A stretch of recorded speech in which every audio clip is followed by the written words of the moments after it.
Hey everyone, what is up, and welcome back for what might be episode 43 of Higurashi When They Cry.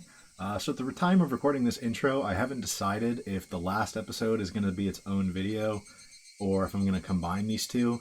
But I'm starting to I think that episode came out to around 2 hours, so I'm thinking there's a pretty good chance I'm just going to make them separate episodes.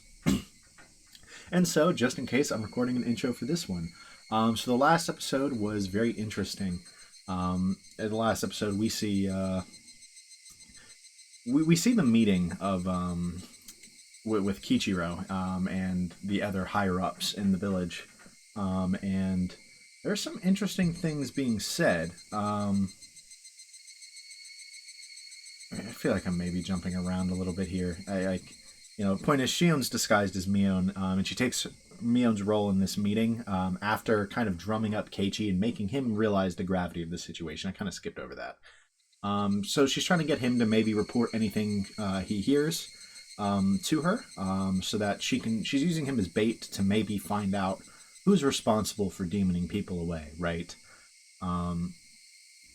And so she kind of does that. She runs into Oishi by chance. She doesn't believe it's chance. She thinks he was looking for Keiichi and was maybe following them and found them in there. But after this, she goes to that meeting that I mentioned, and there she reveals that the reason that Tomotaki and Takano died was that they went into the storehouse, as well as the fact that two more people went in, that being Shion and Keiichi. She's shocked to see everybody is like, yes, they deserve death, right? And it kind of is chilling for her, right, to see this, which is fair, you know. I can't imagine you'd see that and be like, yes, this has no impact on me. But after this, she decides to talk with the mayor because I think part of it was that she was like, he's not on my side, and she thought they were close, and they kind of start to talk, and he doesn't realize it's her, of course, but he eventually swears that he will protect Shion, but he kind of slips in that she'll be fine because she's a Sonozaki and not a Hojo like Satoshi was.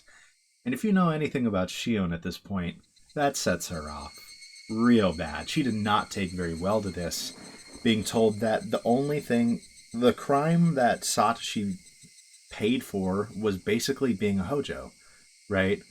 Which is obviously not something she views as fair. And so she stuns him and brings him to the dungeon and starts to interrogate him. She gets some information out of him, not a ridiculous amount, but I think the big thing is they eventually come to the conclusion that Satoshi is probably dead, right? He's probably at the bottom of the well, which is tragic, but unfortunately makes the most sense to me. Oishi never mentioned him being at the bottom of the well, so in chapter 2 at the end of it, so I wonder if maybe that's not true, but that's what everyone assumes. And I think the last really important thing was her kind of conversation with Mion. And in this conversation, she says that, first of all, she's starting to not believe Mion. She believes Mion is lying, partially because of things like, she thinks that if Mion was really Mion's making it sound like she was willing to help Satoshi and that she did everything she could, right, or would have done everything she could. But Shion now believes that she was there and watched him die. Whether that's true or not, I don't know. But she kind of does bring up the point that she saw Satoshi suffering, and Mion didn't help, right? So, I don't know. It's not that crazy to believe that she wouldn't have gone out of her way, honestly, in my opinion. But at the very end there, she kind of flips out because she's like, you were Mion. You had a chance, right? You could have done something. I was Shion. I couldn't do anything. And then she drops, in my opinion, if this is correct, and this isn't like some red herring or something, and this is just the truth, she drops a potentially really big bombshell. I don't know how much this changes the grand story, at the end of the day. but it explains things potentially a lot. And that's that she said, you, like, I gave you the name Mion. It was originally mine. As in, she was originally Mion, right? And therefore, presumably, originally the successor, which would explain why it seems like she has the demon inside of her, whereas it doesn't really seem like Mion does. Mion just seems like she uses, like, she's cold and like the successor because of imitation, right? Not because she has that demon. I think she might have gotten the dragon tattoo, possibly. Um, but I think it's pretty clear that some kind of demon resides within Shion. And if it's like the actual Sonozaki Air one and she just gave up that position to Mion, the Mion that we know, that would kind of make sense. So a lot of interesting stuff. I really want to see that followed up on. Is that truth? Was that just something she said in the moment? Are we going to be able to confirm Satoshi's death? Are we going to figure out who's maybe in charge of this? Because they were really strongly implying that it was the Sonozakis and the village council to a degree. Mostly the Sonozakis, kind of like Oryu kind of vaguely wants this, like thinks this person is trouble, and it's understood that means this person needs to die on the day of Watanagashi. That's the kind of current theory. At least that everyone there seems to have.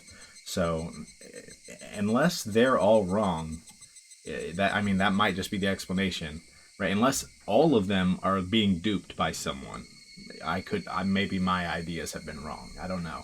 Well, I guess they can still play nice with my ideas that it's Takano. Just maybe Takano's not the one deciding. I don't know though, because part of the reason I chose Takano was I felt she had the motives, right? To be the one responsible for these. I don't know. I don't know fully what I think on that, but I think we should just go ahead and jump into this episode. We're nearing, I'd imagine, the end of this chapter. And so I figure we just kind of get through it and we kind of see what's going on, you know? And then we'll figure out how I'm splitting these episodes. Because I got the all-cast review session too, which will probably be another hour, you know? So I don't know how I'm going to split these. Maybe I will just combine. Some of these will be pretty big. Maybe this intro you guys will never see. But let's go ahead and just jump into it.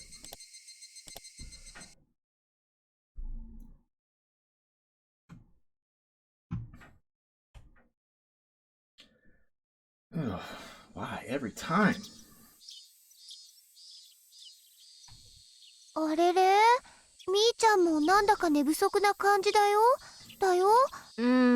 寝たの3時くらいだからね。眠い。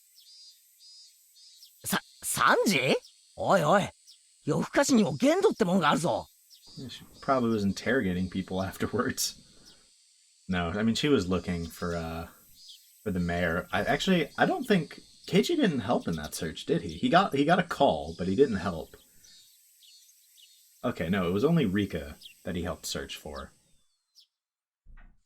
大方、漫画の単行本が面白くなっちゃって、一巻から読破してしまったんだろう。俺にも経験があるぞ。あれひょっとして村長さんのこと？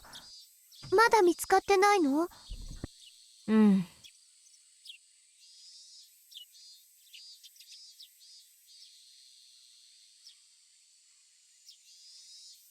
？Oh, excuse me. I went to the Furude Shrine to join the youth group in their search for the mayor. Since I knew there was no way he would be found, it was really boring for me. Well, just enduring sleepiness wasn't that bad. Not if you consider what Kimiyoshi had to go through since last night. He had been hanging from the ceiling and couldn't even fall asleep or sit down, since he had to stay on tiptoes the whole time. Yeah, I think he has it a little worse than you, huh? I suppose he does.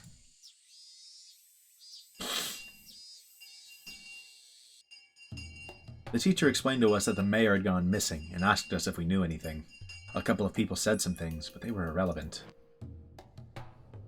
To me, this issue meant nothing, but it was all my classmates were talking about. I observed Keiichi Maibara. I had no idea if any type of danger was drawing closer to him. Maybe I'd call him again tonight, pretending to be Shion. I told him some outrageous stuff last night, so he panicked, but I was sure he'd calm down after a day. At that time, I heard a little girl's laughter. It was Rika Furude, the last survivor of the Furude family and their current head. However, she wasn't really treated as one. During the family councils, she'd often draw pictures or take a nap in the hag's bed. Ah, Rika dies tonight. I wonder if there's going to be anything interesting obtained from her. Don't get me wrong, I don't exactly want to see Rika get murdered and tortured, but if she's going to get murdered, she could at least give us some information on the way out so that me, the player, can figure some things out. She wasn't even invited to last night's meeting. It was hard to believe such a little girl was responsible for part of the curse system. However, even though she wasn't in a respected position as the head of the Furude family, there were plenty of old people who worshipped her as the reincarnation of Oyashiro-sama. I'd heard from someone that Rika Furude was rather odd, and seemed to behave as if she knew that she was that reincarnation. Well, yeah, she kind of is. Right? If she's really been time looping, that makes sense. Maybe Takano-san had told me that at the library when she was alive. When Rika Furude became worried about something, the elderly people who worshipped her would make arrangements. It was very similar to the Sonozaki family, and was also the same system as used for the curse. I wonder, does Rika Furude know anything about the deaths of Takano-san and Tomitake-san? What does she think of people sneaking into the ritual storehouse? Does she know who snuck in and what happened to those people? As the one managing the storehouse, it was possible that she noticed the intruders first. In fact, she was the only one who could have noticed it. She must have passed on that information, which was why the curse was executed. That foolish Keiichi turned on the light when we went into the ritual storehouse. That light switch could have been connected to some kind of an alarm. Rika Furude, the leader of the Furude family. Maybe getting to know her would be a good idea. Yeah, getting to know her. By the way, kind of off topic, but something I looked at recently that might explain why my timelines were off regarding the curse.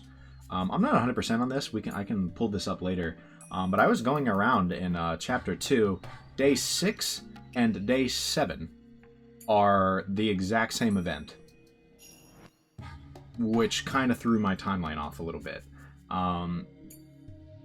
Because they didn't prep the Watanagashi 2 to 3 days before. They prepped it the day before.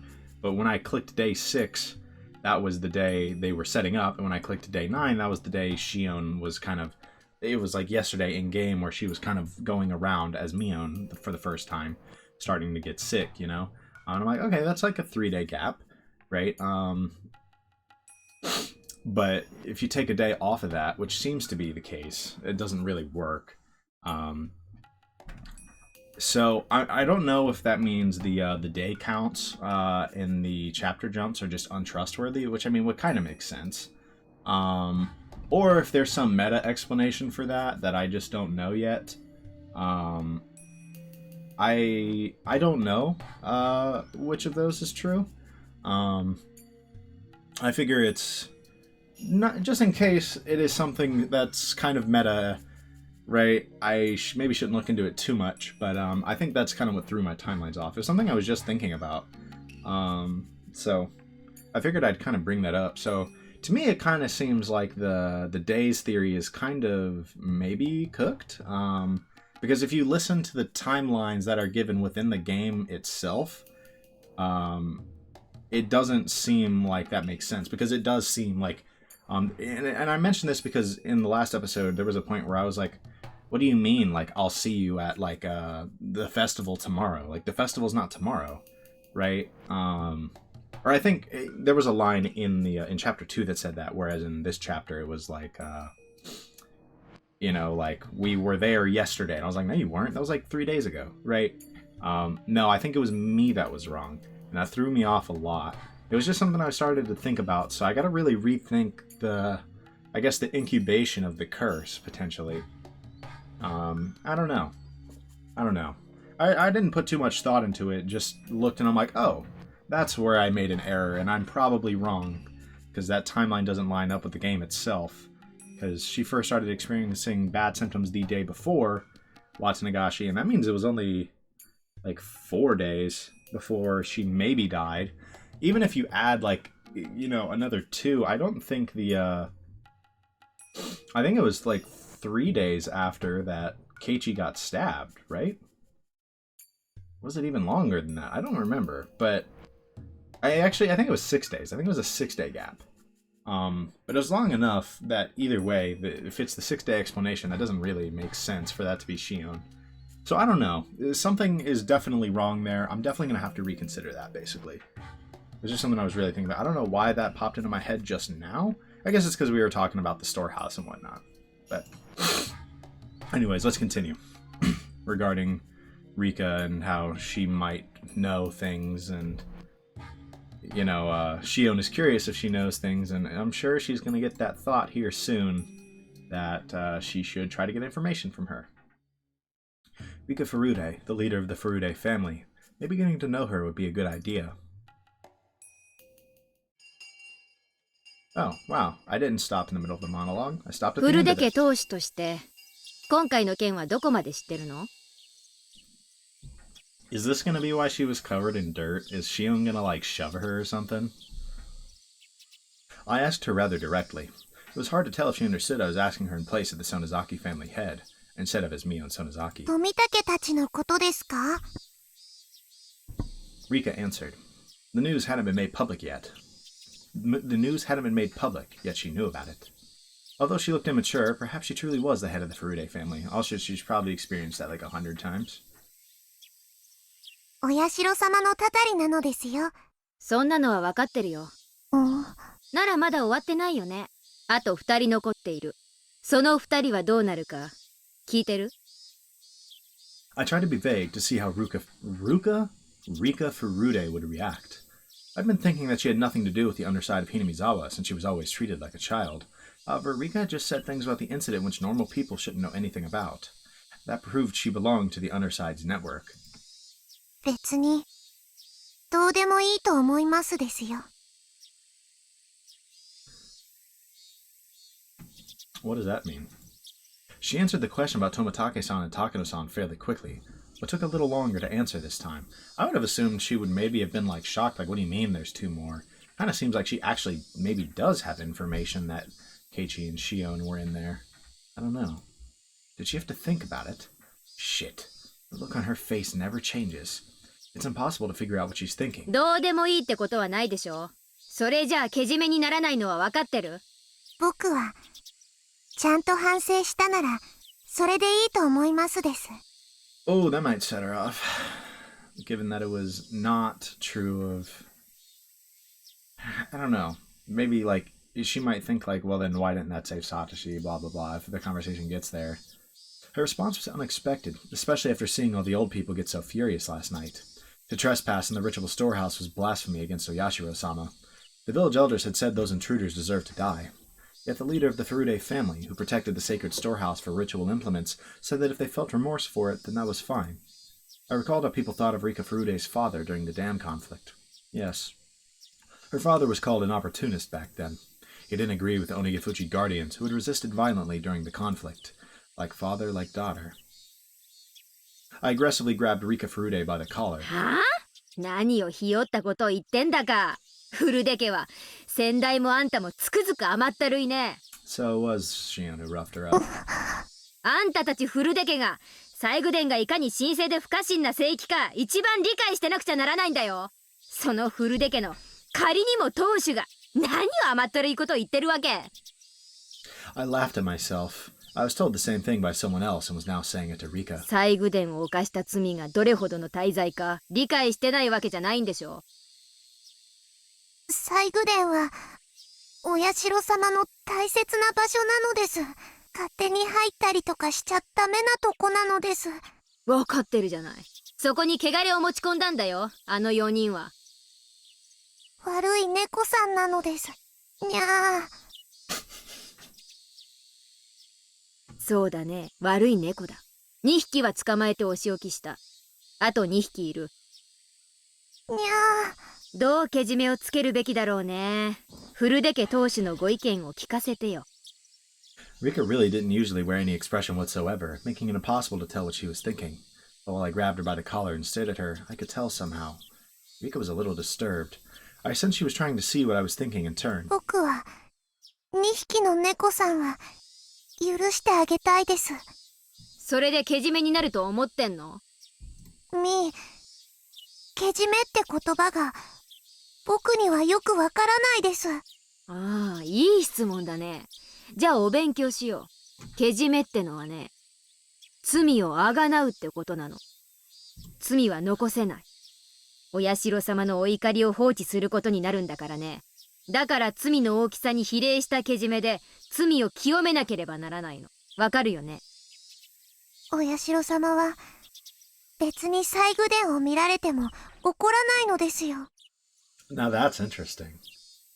Rika would know better than anyone here. Rika's one of the few people who I'm like, most of the information she provides, I think you can trust, right? Like, look, she isn't all knowing, but if I'm right about the time loop thing, she's probably a lot more all knowing than everyone else here.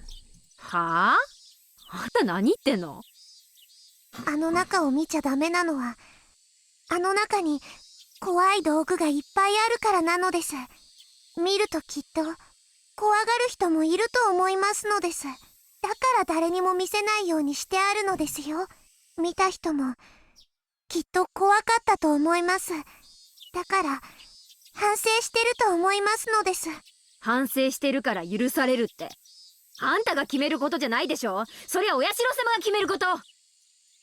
僕はお社様の巫女ですよ。そんなことは知ってるよ。じゃあ何さ、あんたはお社様に怒ってませんよって直接声を聞いて確認したとでも言うわけ。 Rika nodded yes without hesitation. I can't believe the lies she's coming up with. I'm not surprised. I'm shocked. あんたらフルデ家がそんなざまだから、あんたの両親は一昨年のたたりで死んじゃったんだよ。 Shion, you're evil for real. I know right now that whatever is going on in Hinamizawa has kind of taken over her a bit. Because we see a lot of characters get more rude and whatnot, like more confrontational when they're clearly affected by this. But yeesh. お社様に仕える資格がないとお怒りを受けてね。それであんたの父親をたたり殺したんだよ。お社様はそんなことしないのです。お父様はお社様のたたりで死んだんじゃないのです。こんなのが最後のフルデ家の巫女だとはね。お社様が心を安らかにできないのがよくわかるよ。お社様をお祭りするフルデ家の人間でありながら嘆かわしい。ミーが何を怒っているのか僕にはよくわからないのですよ。 I realized she was in a position to know as much as the other two family heads. As proof, she talked about this year's incident as though it was nothing. Yet she could feign ignorance with a serious face. She sure is something. It's very interesting, saying her dad didn't die because of the curse. She's even better than me. Yep. I slapped her a few times and pushed her to the floor. Rika, having tumbled downward, looked at me with tears in her eyes. そもそもあんたが西宮殿の鍵が重いから簡単なものに付け替えたいって言い出したのが事の発端なんだよね。そうですよ。硬くて僕では大変だったので君吉に相談して簡単な鍵に付け替えてもらったのです。 This is hard to watch, man. Rika does not deserve this. Rika, okay, maybe she's more evil than I think, but so far she has done nothing to deserve this. あんたがその程度の手間を惜しまず頑丈な世情をそのまま残していたなら、今回の一件はそれを忘れない方がいいよ。もちろんあんたと一緒に鍵を付け替えた君吉家当主にも責任があるんだけどね。 That last part was something I added on a whim. I added it to connect Rika's story to the disappearance of Kimiyoshi. I wanted to pressure her psychologically by doing so. 君吉家当主はけじめをつけてもらうことになった。 Yikes. だから消えた。 Yeah, I mean saying that. Yeesh. フルデ家当主にもけじめをつけてもらうことになるよ。 Rika was still on the floor, tears pouring down her cheeks. あと残ってるのは前原圭一だけ。こいつはフルデ家の方で頼むことにする。僕は何もわかんないのですよ。別にあんたは分かんなくてもいいでしょ。憂慮したり困った顔をするだけでいいんだから。それはうちも同じ。とにかく頼んどくよ。 Yikes, man. Dude. she is evil, bro. そんなの。 Rika hung her head. She seemed to want to say something, but she was afraid that I might be rough with her again. I doubted Rika Furude was actually at the top of the curse system like the hag was. However, as one of the 3 family heads, she was a lot closer to the underside of Hinamizawa than I was. I actually feel like almost the exact opposite is true, to be honest. Look, she might know who some of those people are, but I don't know. If I have to put my trust in any one individual right now, it's Rika, to be honest, right? Look, and maybe that trust is misplaced, and maybe that is causing me some serious issues, but, like, again, I feel like she's more likely to know things than anyone else. Given her motives, I don't think she's likely to be responsible for the killings that lead to her death, right? Like, when her goal is to avoid that, right, and live with her friends, right? Or that's what she says, at least. I don't know. Maybe she's lying. She's someone who could, like, skillfully lie like that, in my opinion. But I don't know. I do really believe in her. And so when she says things like, oh, Yashiro-sama's not angry that someone entered the storehouse, and it wasn't the curse that killed my father, right? That's interesting. It makes you wonder, first of all, does that mean the curse isn't real at all in her eyes? Unless her father is the one that isn't, of course. But, like, does that mean to her they're not, like, again, they're not like a curse. They are just murders, right?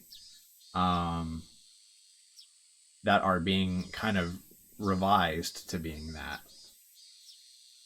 I don't know. This is interesting. I'm very intrigued to kind of hear. I hope we get to hear more from Rika. I hope that wasn't all we get to hear from Rika, and then we're going to just go murder her later. When Rika comes over for soy sauce. Right? And definitely not to try to inject us with what I assume is the cure to the craziness, right? Okay, let's keep moving. However, as one of the 3 family heads, she was a lot closer to the underside of Hinamizawa than I was. By now, that underside was well aware of Keiichi Maibara. I told the elderly leaders of the village yesterday in the meeting that Keiichi Maibara was the last one remaining. I just told the head of the Furude family the same thing, if threateningly. If my threat was effective, the curse of Oyashiro-sama should very soon fall upon Keiichi Maibara. And at just the right time, I would grab my enemy right as he took my bait. If the assassin came from the Furude family, this girl would have committed the same sin as the hag. When that time came, I wouldn't hold back. I was going to make sure she suffered and then kill her. I've heard of a torture technique where you pound dozens of nails into a victim's fingers. Ugh. Really? We're bringing this back? I already found a restraining table and the tools for it. I mean, I guess we know she brings it back, given that she tries to do it. When the time comes, I'll pound nails into your fingers. That gruesome anticipation radiated from my eyes and scared Rika even further.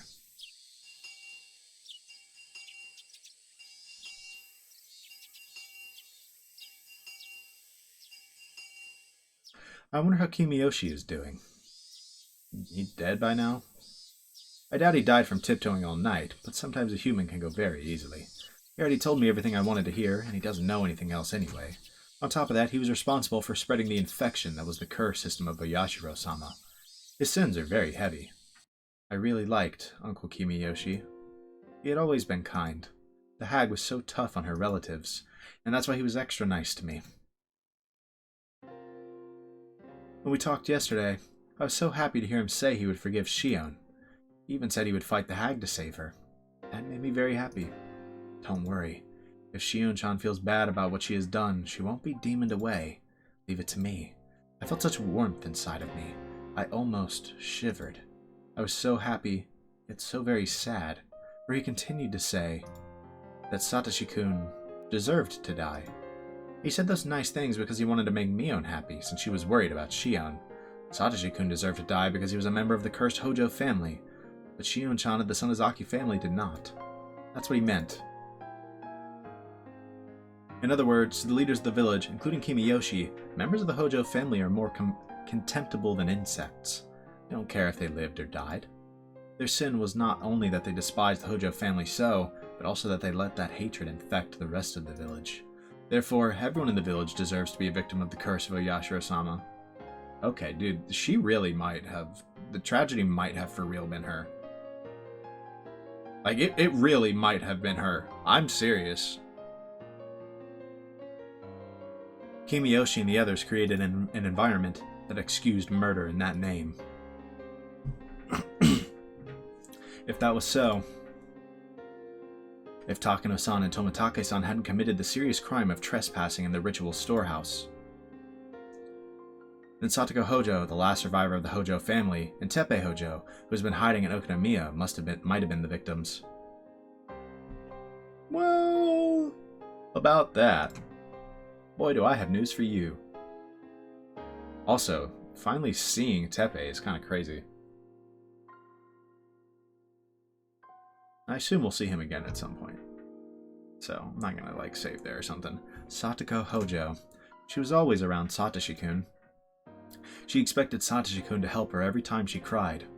She was one of the people who cornered him. If Satoko wasn't that much of a burden, Satoshi-kun wouldn't have killed his aunt. Somebody told Satoshi-kun to commit that murder, and to hide the evidence of his connection to the mastermind, Satoshi-kun was demoned away. That's what Oishi thought. If Satoshi-kun hadn't killed his aunt, maybe he wouldn't have been chosen as last year's victim. Because the commands were vague, after all, the curse of Oyashiro-sama fell upon the Hojo family as a whole. It didn't matter which member of the family died. His aunt had a terrible reputation in the neighborhood. She didn't communicate with her neighbors, she was always throwing fits, and there was nothing nice about her in any way. Even if Satoshi-kun didn't kill her, the curse would have fallen upon her sooner or later. Their aunt was the first victim. There needed to be another Hojo to calm the curse. According to a rumor, their uncle was living somewhere in Okunomiya with his lover. However, Okunomiya was a little different from Hinamizawa. The Sonozaki family was powerful there as well, of course, but it would have been more difficult in Okunomiya to demon someone away. So naturally, Satoshi-kun and Satoko, who were still in Hinamizawa, became the targets. Which one should be cursed? That was simple. Satoko, of course. She was snobby and lacking in manners. Everyone in the neighborhood liked Satoshi-kun. Even if he was the son of the Hojo couple who betrayed the village during the dam conflict, compared to Satoko, he didn't deserve to die. Therefore, the actual victims of last year's curse should have been his aunt and Satoko. Yeah, I mean, that intense hatred for Satoko is, it's always crazy to see. It's not that it doesn't make sense, but still. Like, I get it. Not that I think it is, like, fair, and that I think that is the correct way to view things. I can understand why she feels that way, but man. Satoshi-kun was suddenly all alone. His mean aunt and mean uncle were gone. His sister, who was a burden to him all his life, was gone too. Satoshi-kun was such a nice person. He would be sad, although he'd realize he was finally free. But time would heal him. Might even help. He didn't have to live in his house in Hinamizawa. There were plenty of empty rooms in the apartment block where I lived. I could find him a part-time job, too. He didn't need to go to school in Hinamizawa. He could go to school with me in Okunomiya instead. He wouldn't know his way around, or really anything about the school there. We're gonna ignore how, like... I don't know. He's, like... kind of toxic.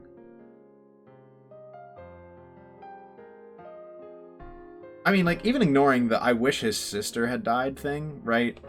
You know, like, ignoring that, right? The idea that, like, you know, he'd be sad, but he'd be free. He'd realize that. He'd get over the death of his sister, right? You know, I'd move him into the apartment block I lived in and find him a job, and he could go to school with me, right? And I'd be with him all the time, like... I don't know. She definitely... It's, yeah, I don't know how to explain it, but it's definitely not a great look, right? There's already, obviously, it's not a great look when you talk about her being like, I wish Satoko had died, right? She should have been the cursed victim. Like, even beyond that, just her delusions about, like, Satoshi are pretty bad, too, actually. She's, her state of mind, it's rough. So I'd be with Satoshi-kun all the time. I'd show him a shortcut to school, we'd go shopping, and I'd teach him many different things. What an unbelievably happy ending. Satoshi-kun had been suffering so much, and I'd been pushed away all my life, but we would finally be happy. I enjoyed these sweet delusions, but I didn't have any more time to waste. I was sure there were plenty of old people who'd been trying to get hold of Oryu all morning and who were going to try to catch me after I got home from school. Actually, the phone had been ringing constantly while I enjoyed my happy thoughts. When I answered the phone, I casually listened and replied. As I planned, Keiichi Maibara is now known as the next curse victim within the underside of Hinamizawa. I also tried to let them know that the disappearance of the village chief had something to do with the fact that he changed the lock on the ritual storehouse's door. All the authorities in the underside came to realize the seriousness of trespassing in the storehouse. After all, one of the heads of the 3 families got punished. Yeah, I mean, don't get me wrong, it was always serious, but you've turned it into something even more serious to them, like... I don't know, I feel like, in a way, Shion is shaping her own expectations, like, here, right? Like, yes, it is viewed potentially as serious, like, by a decent crowd, right? And there is a crowd that believe that is punishable by death, of course, right? But Shion being, like, even just kind of participating in this can get you killed. Like, that wasn't really a thing before, I don't think. Like, I don't know. One of the phone calls was from Oishi. He had also heard about Kimiyoshi's disappearance, and he knew it had something to do with the changing of the lock. I'm impressed. Yeah, he for real, he gets intel from someone. Like, and he has people in the underside of Hinamizawa, which again is something we kind of already knew, but he has some pretty good sources. But all he can do is catch whatever information he can get. There's no way for him to find out where it's coming from. I'd call Keiichi Maibara again later tonight. Some of the more aggressive villagers may have already started to take action around him. I'm sure that by now, Keiichi's feeling the danger that's coming toward him. I'd have to be careful that he doesn't get killed easily. If I can catch the enemy before they bit Keiichi, I can use him again as bait. Keiichi Maibara. I haven't known him for that long. He's funny, if not intelligent. He'll never replace Satoshi-kun, but I do think he's fun to be around. There's just one thing I don't like about him. He rubs my head far too often. His hand is as warm as Satoshi-kun's hand, which is why I can't stand it. But that's about it. Keiichi Maibara isn't Satoshi-kun's enemy. I don't hate him. He's fun to be around, but I wouldn't shed a tear for him if he became a victim of the curse. I won't prevent Keiichi Maibara from being killed, but I won't kill him myself either. I'd made arrangements for the curse to fall upon him, but I never told anyone to kill him. Well, I suppose I did tell Rika Furude to take care of Keiichi Maibara. Wait a minute. To avenge Satoshi-kun, I'm doing exactly the same thing as the hag did. I'm using the exact same system that killed Satoshi-kun, Keiichi Maibara. I'm just using him. I told people to let the curse fall upon Keiichi, but I've been giving him appropriate warnings. I'm going to help him if he tries to live. If I catch all of my enemies, maybe I'll let him loose. He's different from Satoshi-kun. Satoshi-kun was tricked into killing his aunt, and was killed himself afterwards so there wouldn't be any evidence remaining. I won't kill Keiichi Maibara. That's how I'm different from the hag. You might have tried in the end. That's what's really interesting. Is that what happens? I would love to see how that ends up. Evening was turning to night. I had to get dinner ready. I had to eat so I'd have enough strength to take revenge. This place was far from the town. It would even get isolated during winter because of the snow. It's not unusual for a household like this to have 2 or 3 refrigerators. There are plenty of groceries left in them. I was glad I didn't have to go grocery shopping. I could hear the chorus of the Higurashi. Reused CG, but, clever, no reason not to. People often say that the sound of the Higurashi brings back memories. But for me, it's the exact opposite. I've only ever heard the sound of the Higurashi in Hinamizawa. Therefore, the sound of the Higurashi, to me, is Hinamizawa. The sound reminded me that I wasn't supposed to be here, that I couldn't be here. That was when I heard the doorbell. Because there was a good distance between the house and the gate, there was both a doorbell and an intercom by the ladder. It had a security camera, too. Something as modern as a security camera monitor in this old-fashioned kitchen looked rather strange. I turned the switch, but nothing appeared on the monitor. I tried to check the plug, but there were a bunch of cords going behind the refrigerator, so I couldn't even do that. The doorbell continued to ring while I tried to figure out if the monitor was broken or if I just didn't know how to turn it on. I only felt like answering the door depending on who it was. It'd normally be easier to pretend to be out, but that wouldn't help me. I was waiting for my enemies to show up. I couldn't just hide myself in that case. The hag was supposed to be sick and in an extremely bad mood. I'd already sent word out that she didn't want to see anyone, so who would it be? I made up my mind and turned the intercom on. If it was someone unwanted, I could just turn whoever it was away, but I had to act normally so I wouldn't arouse suspicion. I had to act normally. はい、どちら様でしょう。こんにちはなのです。 She didn't tell me her name, but I recognized her voice. リカちゃんか。どうしたの？こんな時間に。実はお醤油を分けてもらいに来たのですよ。 Soy sauce? I almost screamed, but I controlled myself. I took a moment to think about the situation. Hinamizawa was far from most stores, so sometimes neighbors would share seasoning and stuff with each other. The village sometimes got snowed in during winter, but the Furude Shrine was quite far from this house. It's rather odd for her to come all the way here on her bicycle just to get some soy sauce. Maybe she was using it as an excuse. Maybe there was something she wanted to talk to me about. That was when I noticed a piece of paper that was on the refrigerator door next to the intercom. We still have plenty of homemade soy sauce in stock. Feel free to come to the Sonozaki house if you want some. Hag must have given that flyer to everyone. One of our relatives sent her a barrel of soy sauce. If you want some, bring a container. That's what the flyer said. I see. This would explain it. There was a handwritten note on the bottom of the flyer. The soy sauce is in the storage area under the floor. Give them as much as they want. There was a storage area beneath the floor. When I opened it, I saw a barrel of soy sauce, alongside a funnel and a ladle. I didn't want Rika to notice anything suspicious at this point. I decided to share the soy sauce with her. うん、いいよ。入れるものは持ってきてるの？お醤油の瓶を持ってきましたのです。オッケー。勝手に入ってきていいよ。玄関で待ってる。As I headed there, I heard the doorbell ring again. みー、内側から閉まってて門が入れないのですよ。ああ、そうだった。ごめん。今開けに行くよ。待ってて。You think at this point Rika's maybe realized something's going on with with Mion, right? Like not like she obviously knows that something is going on with her mentally, but I almost wonder if she recognizes that this isn't Mion. People didn't pay much attention to safety around here in Hinamizawa. People didn't think too much about locking the doors. But as someone who's lived in a town, I've always locked everything. To let Rika Furude in, I'd have to go outside. こんばんはなのですよ。こんばんは。Rika smiled at me. She was holding a huge soy sauce bottle. She acted like I never yelled at her, got violent with her, or made her cry at all today. Or perhaps she came to curry favor, thinking that she angered me. I invited Rika to the front door. I told her to wait for a moment and tried to take the bottle. But Rika took her shoes off and walked into the house with the bottle in her hands. いいよ。私が入れてくるから待ってなよ。僕も上後でお醤油入れるのは上手になったのですよ。 She looked at me as if begging. I guess she wanted to pour the soy sauce into the bottle herself. I didn't want her to come into the house, but I suppose I didn't want her to wait there alone either. No, what Rika really wants is to jab you with a needle. Affectionate. Not for harm. To help. I think. If she came to the kitchen with me, I could keep my eyes on her. And so I brought Rika to the kitchen. We walked down the hallway.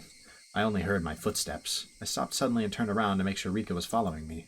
Rika bumped into me. ああ、ごめん。 I made sure she was right behind me and started to walk again. Tap, tap, tap. Tip, tip, tip. Tap, tap. Tip, tip.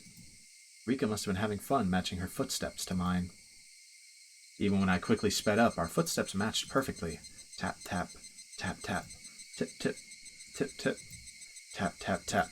I stopped suddenly. Tip, tip, tip. Tip. Rika stopped suddenly too, after taking an extra step. That's interesting. That's very interesting, if I do say so myself. When I turned around, Rika smiled at me. Our footsteps matched perfectly, and when I stopped suddenly, I heard her extra step. I've experienced such footsteps before. It was making me feel uncomfortable. But now, although her footsteps sounded the same as the other ones I'd experienced, I saw her when I turned around. That was the difference between them. That's actually fascinating.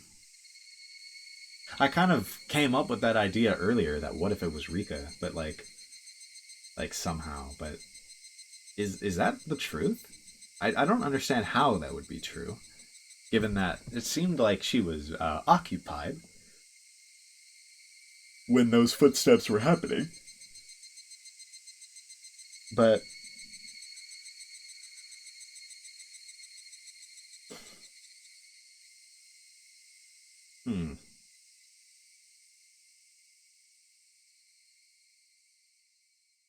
I don't know. Like, it feels like there's a lot of small signs that it's her, but I don't know. Maybe it's not something she needs to be actively doing, right? Like, I don't know if that makes sense. Like, maybe it's not something she has to actively be dropping everything else to do if it's like something, if it is her. I don't know. It just feels like they keep hinting at it being Rika. Like, I mean, I'm having a hard time not, but believing that it's not, you know? Honestly. I left the storage door open so we could see the soy sauce barrel. The memo said she can take as much as she wants, but I wasn't sure there was enough left. I crouched down and tried to open the lid of the soy sauce barrel. Even when I crouched down, I could hear Rika's extra step. まだまだいっぱいあるよ。 She's gonna try to jab her with the needle ほら、 now? 好きなだけ持ってくといい。 When I turned around, Rika was very close to me. Whoa, that's an interesting face. Why are you looking like that? But, who was this? I saw Rika, but it wasn't Rika at all. Yeah, that is not Rika. Like, be for real. I mean, like, it's Rika, but like, it was like when I switched with my sister. The outside was the same, but the inside was different. Did Rika have a twin sister? I was confused for a moment. That was when Rika sprayed something from a small bottle into my eyes. Yo! Yo, wait. I felt a terrible pain in my eyes, and suddenly tears poured out and my nose started to run. I couldn't stop sneezing either. As I stumbled around covering my face, I then realized I was attacked. I shut my eyes tightly for a moment, then opened them again. Rika was about to grab my hair to drag me down onto the floor. When Rika saw me open my eyes, she sprayed at me again.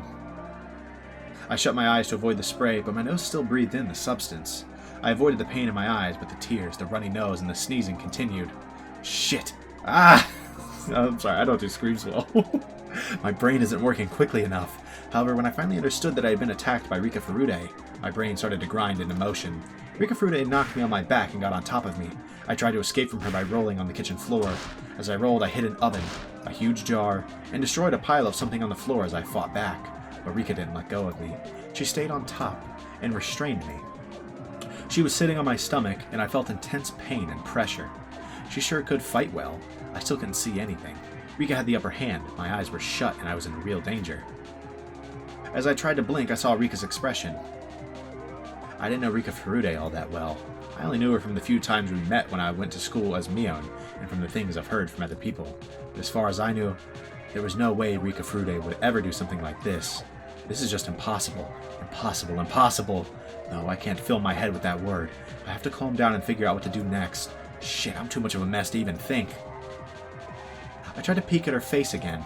She still had the spray bottle in one hand. What I didn't expect was the thing in her other hand. How could I mistake it for anything else? It was definitely a syringe. When Rika realized I'd regained my eyesight, she pointed the spray bottle right at me and let loose with it. I shut my eyes tightly and tried to ignore the pain, but that was when, even though I was blinded, Rika made a miscalculation. She had sprayed at me from such a close distance that she inhaled the substance as well. I heard Rika sneeze and realized that it was my chance. Even if I couldn't see, I knew she was right there. I hit Rika's face a few times. When I felt Rika's weight shift, I escaped.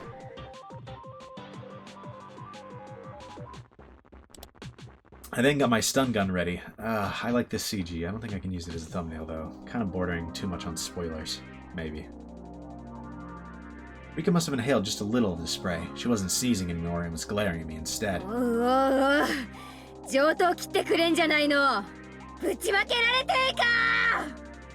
Rika's expression didn't change, but I was sure she was disappointed that her surprise attack was a failure. Rika flinched just a little, but she was still holding the spray bottle and aiming it at my eyes. She was trying to use the spray first, and then give me the shot. I didn't know what was in that syringe, but it was a clear liquid. It had to be something bad. She wanted to take my eyesight, get on top of me, and then give me the shot. If whatever was in the syringe took a while to take effect, I might have the chance to fight back and seriously injure Rika. But Rika's surprise attack told me that just being injected was more than enough. In other words, whatever the effect, it would start to work immediately. Therefore, I wouldn't be able to fight back against her. I'd probably either knock me out or kill me. In any case, what I had was equally deadly. My stun gun was very powerful. Just one shot would be all it took. What happened before was proof of its power. Rika knew my stun gun was a lot more powerful than her spray. She was being extremely cautious. ほらほら、いつまで人ん家に上がり込んでボサッとしてくれてるわけさ。そっちから来ないんならこっちから行くぞ、こら。 I threw a pile of newspapers at her. The pile wasn't tied together, so the newspapers flew all over Rika. I jumped at her immediately after. I shoved my stun gun into her and pulled the trigger. Rika spasmed and fell to the floor. You fool. Hesitating in a fight where a single blow wins. Only amateurs just glare at each other. You don't have a single clue about how advantageous the first strike is when a single blow can decide everything. Yeah, I mean, I was hoping that somehow the syringe was used, but that obviously wouldn't have really made sense. The spray bottle rolled on the ground, but she still had the syringe. Rika was down, but I couldn't let my guard down either. I kicked her in the side and clambered on top of her. I took the syringe. I held Rika's arm down and gave her the shot. My actions could hardly be called gentle. I injected her violently. I injected everything that was in the syringe. Rika began to convulse. I stood back and watched for what happened to her body. Of course, I still had my guard up.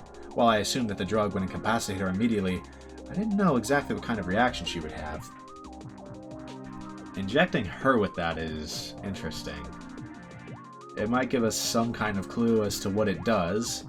I mean, I'm convinced it's meant to cure the craziness. Potentially it does that by killing off. I could see it being a deadly drug, right? Not in the sense that it's intended to kill the person it's used on, but if I think it's a parasite, which I do, it could be there to kill them, and then if there's no parasite, it could just be no bueno. ざまあないね。私に勝てるとか夢にでも思った。なめんじゃねえや。 After a few more convulsions, Rika unsteadily got to her feet. That's ridiculous. How could she even stand? I looked at my stun gun. Damn it! The power was on the lowest setting. Maybe it had been readjusted when we were rolling around on the floor. I changed the setting to maximum. Rika turned pale and started sweating all over. I didn't know its exact effects, but if Rika had given me the shot, I'd be the one experiencing the symptoms. She looked really sick, so obviously she must have been feeling awful too. She couldn't even focus. She was very wobbly and had her hand on the wall. She'd lost her balance, and it must have been hard for her to even stand. She didn't look so brave anymore. Rika wobbled some more and moaned as if she was about to throw up.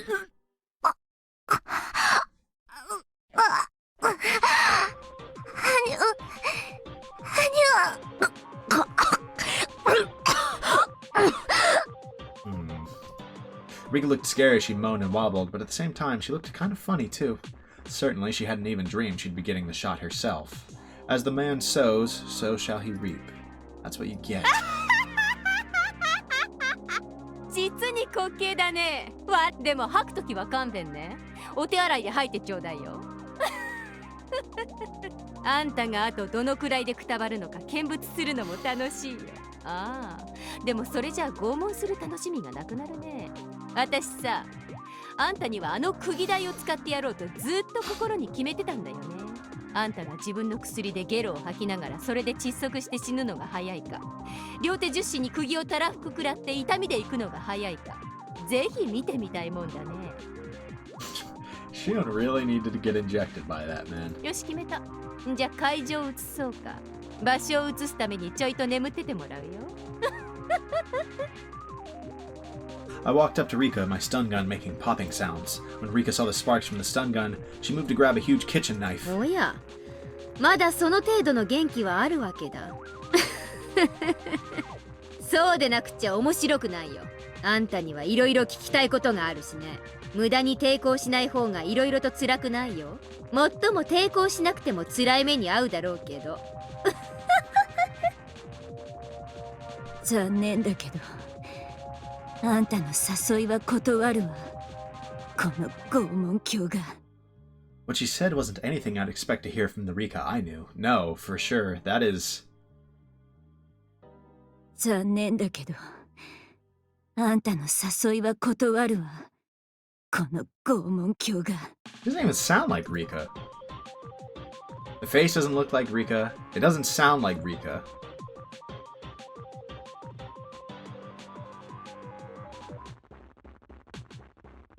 Interesting. But I didn't hesitate. I had the advantage, so I didn't need to worry. Besides, this was coming from the last survivor of the Furude family, one of the three families. That sudden change somehow felt natural. あんたらの御三家の血塗られた歴史に比べたら、私なんてとてもとても。それを古出家当主様に褒めてもらえるなんてね、ちょっと光栄だね。んで、そのフラフラな体で包丁一本で抵抗してみせる。立っているだけでも限界なくせに。そうね、あんたの言う通り、これがどうも私の限界。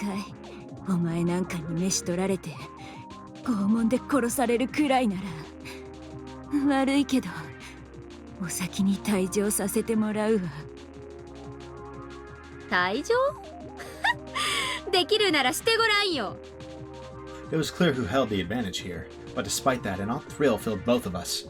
We lost our minds wasn't a fitting phrase for the people of Hinamizawa. It was a feeling of release when modern demons could stop pretending to be human. Yes, this was a mad banquet of demons, with the savoring of blood and devouring of flesh. Attended by the head of the Furude family and the head of the Sonozaki family, the old families whose blood is closest to the madness of the demons. I stood in front of the hallway so as to block her escape route. The windows had grates and the door had a safety chain on it. If she turned around, I'd hit her with my stun gun. In the situation, what did Rika Furude mean by taking her leave?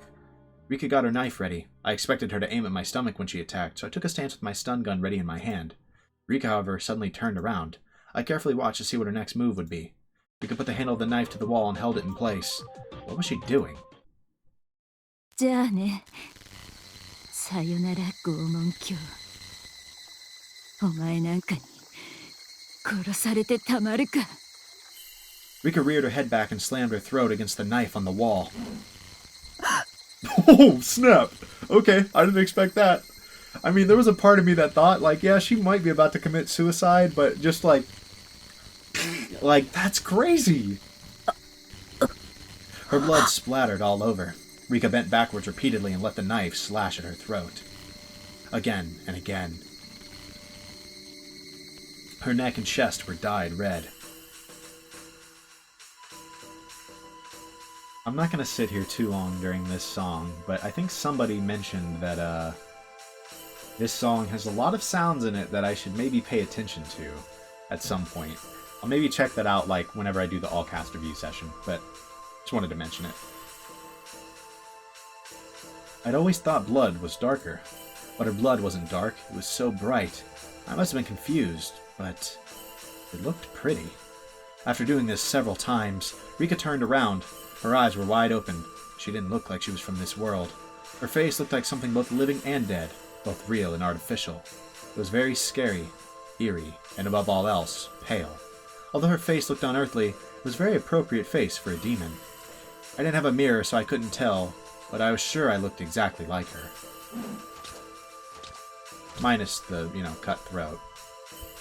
Rika continued to violently slash her throat. It reminded me of someone trying to break a huge piece of ice with an ice pick. That was exactly what Rika looked like. The white chips of ice coolly flying through the air. What I saw before me was a beautiful sight. Every time Rika struck her throat, tiny drops of red blood splattered the boring white world around her. It was like a dance, a dedication dance by the final head of the Furude family. The demon's last dance of dedication to Oyashiro-sama. Upon seeing that literally blood-curdling dance, I let out a fierce roar. I had no reason to do so. I was howling like an animal. We were like animals trying to kill each other, both getting covered in blood. And inevitably, as one convulsed in a pool of that blood, the other threw back its head and howled. Yes, classic inevitability. My body shivered with the joy I felt inside of me. This was death, the most final of judgments, and it was right before me. The demons howled, screamed, and roared. The roars faded, and my voice started to change from the voice of a demon back to that of a human. As a demon, I roared, but as a human, I sneered. Rika was covered in blood from her neck down. Is that a phone ringing? Is that meant to be part of the scene, or is that part of the song?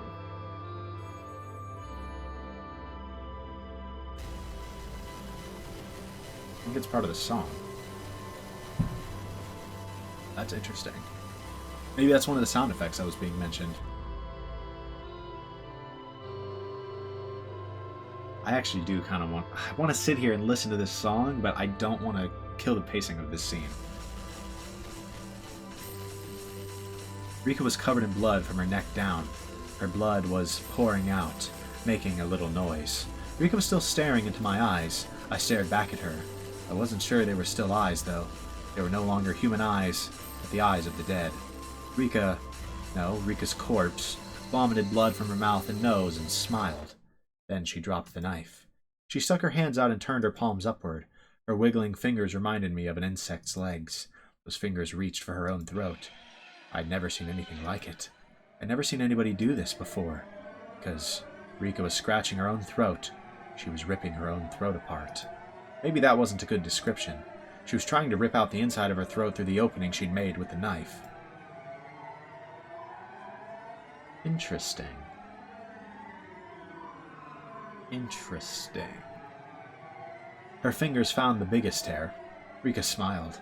At least that's what I would have called it if she were alive. She ripped open the tear in one tug.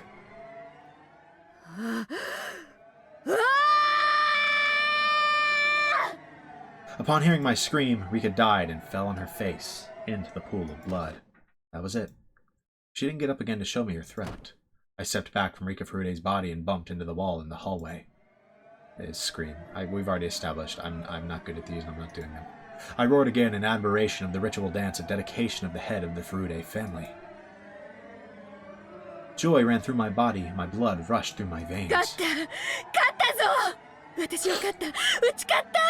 Congrats, you defeated a little girl. I then realized I disposed of the heads of the three families, the core of the curse of Oyashiro-sama. Everything was finally exposed. The curse of Oyashiro-sama and its masterminds were all exposed. Were they exposed? I think you just killed a bunch of people who might be involved, don't get me wrong, but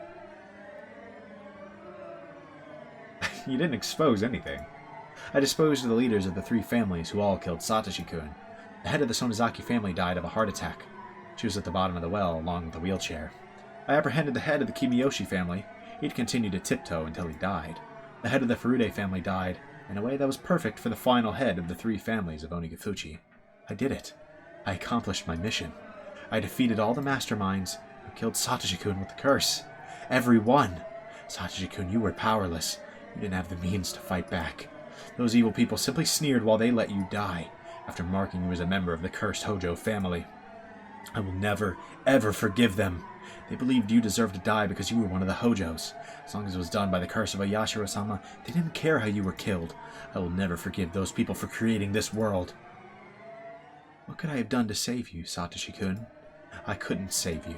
Shion Sonozaki couldn't do anything else at that time. I was Mion, not Shion. If I was Mion that day, I could have saved you. Mion could have saved you. That's right, I remember now. Shion. She said she wanted to eat red snapper sashimi that day. I was supposed to eat that, but Shion pouted and cried. That was why I let her switch, just for that night. I did it to make her happy, like a big sister would. Shion was never treated well, so I felt bad. Oh, snap! We're getting the confirmation. That was it. I was being a good sister, that was it. When morning came, the world had been turned upside down, and it had remained so until today. We weren't twins anymore. The one with the demon was Mion, and the one without the demon was Shion. What was that supposed to mean? Wait, Mom, listen. I'm Mion, not her. You can tell us apart, right, Mom? Look, can't you tell I'm Mion? Come on, everyone, tell me I'm Mion. I'm Mion. Don't call me Shion. I'm Mion, I am. その時、私ははっきり悟ったよ。あんたは知っていたんだ。あの夜、親類たちが集まって何をするのか、ただの宴会じゃないって知っていたんだ。知らない。本当に知らなかったの。はあ？なわけないでしょ。あんた、あの日だけ嫌にしつこく絡んできたじゃない。タイの刺身なんて食べたことない。食べてみたい。いつもミオンばかりずるい。私にもって。普段ならおとなしく納得するくせに。知らないの。本当に知らなかったの。あんな恐ろしいことになるなんて思ってたら絶対に言わなかった。はっ、どうだか。あんたはいつも妬んでたじゃない。ミオンばかりいい目にあってずるいって。だから私が気を利かせてたまに入れ替わってあげてたんじゃない。あんたはそれに満足していなかった。より一層妬んでいったんだ。そしてあの夜の意味を自分だけ知り、私から奪ったんだ。ミオンを奪ったんだ。ミオンを返せ。私がミオンなんだ。私が園崎ミオン。お前はシオンなんだよ、シオン。ミオンを語るな、偽物が。I wish I had gone all in on this theory. I really do. The funny part is they're talking about like you knew what that party was that night. I kind of wonder if that means that was when the demon was implanted.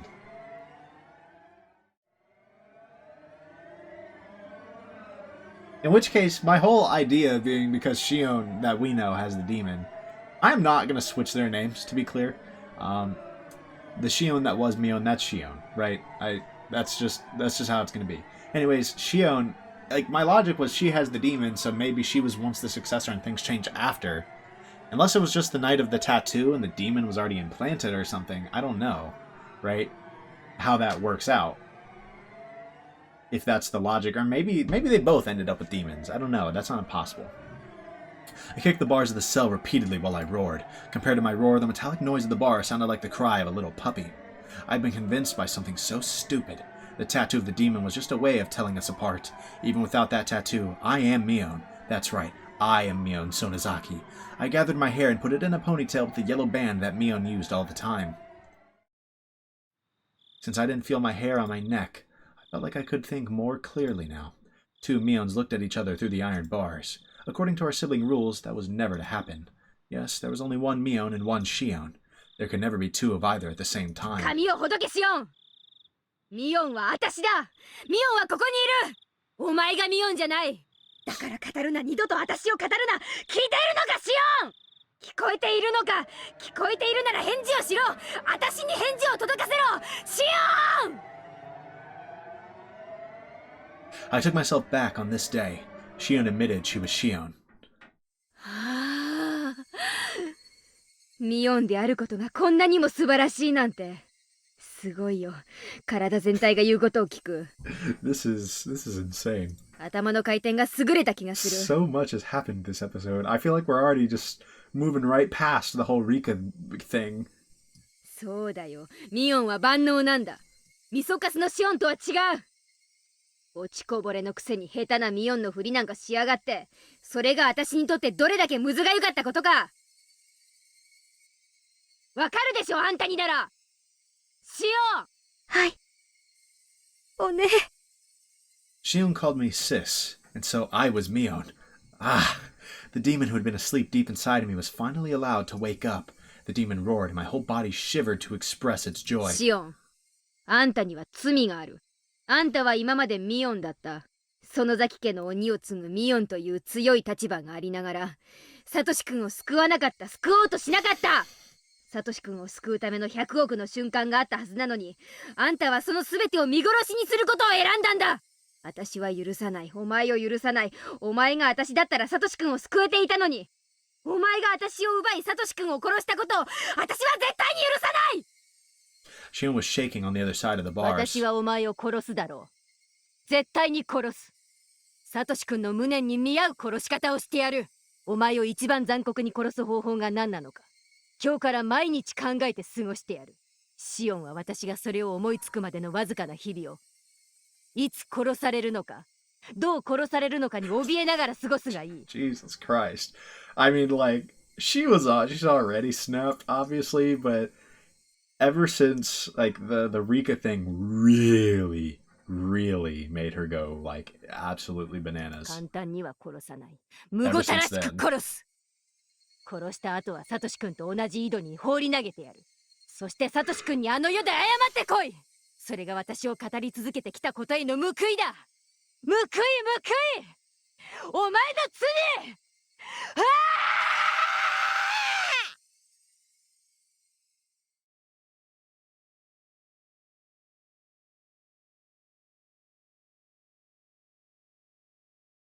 I needed to at least clean up the kitchen. While I was putting old newspapers on the floor to absorb the blood, the phone rang. I didn't want to answer, but maybe I should. I should answer it and talk to whoever it was. はい、園崎です。いつもお世話になってるでございます。北条と申しますですわ。I was surprised to hear the Hojo name, but I realized right away that it was Satoko. あ、さとこ？どうしたの？夜分遅くに申し訳ありませんわね。うちのリカがお邪魔してませんこと？ Ah, yes. Ever since Satoko Hojo was abandoned, she had been living with Rika Furude. Of course she'd get suspicious that Rika hadn't returned yet. あ、来てるよ。あら、まだお邪魔してますの？もう夕飯の時間ですのに。ねえさとこ、実はね、今日さ、ちょいとおかずを作りすぎちゃってね。Yep. Here we go, another one. リカちゃんにも夕食を振る舞ってるんだよ。そうなんでございますの？さとこも来なよ。さとこの分もあるからさ。リカちゃんはもう食べてるよ。もうリカったら。わかりましたわ。ちょっと片付けをしてから参りますわね。では、ごめんあそばせ。うん、待ってるからね。じゃ。 Click.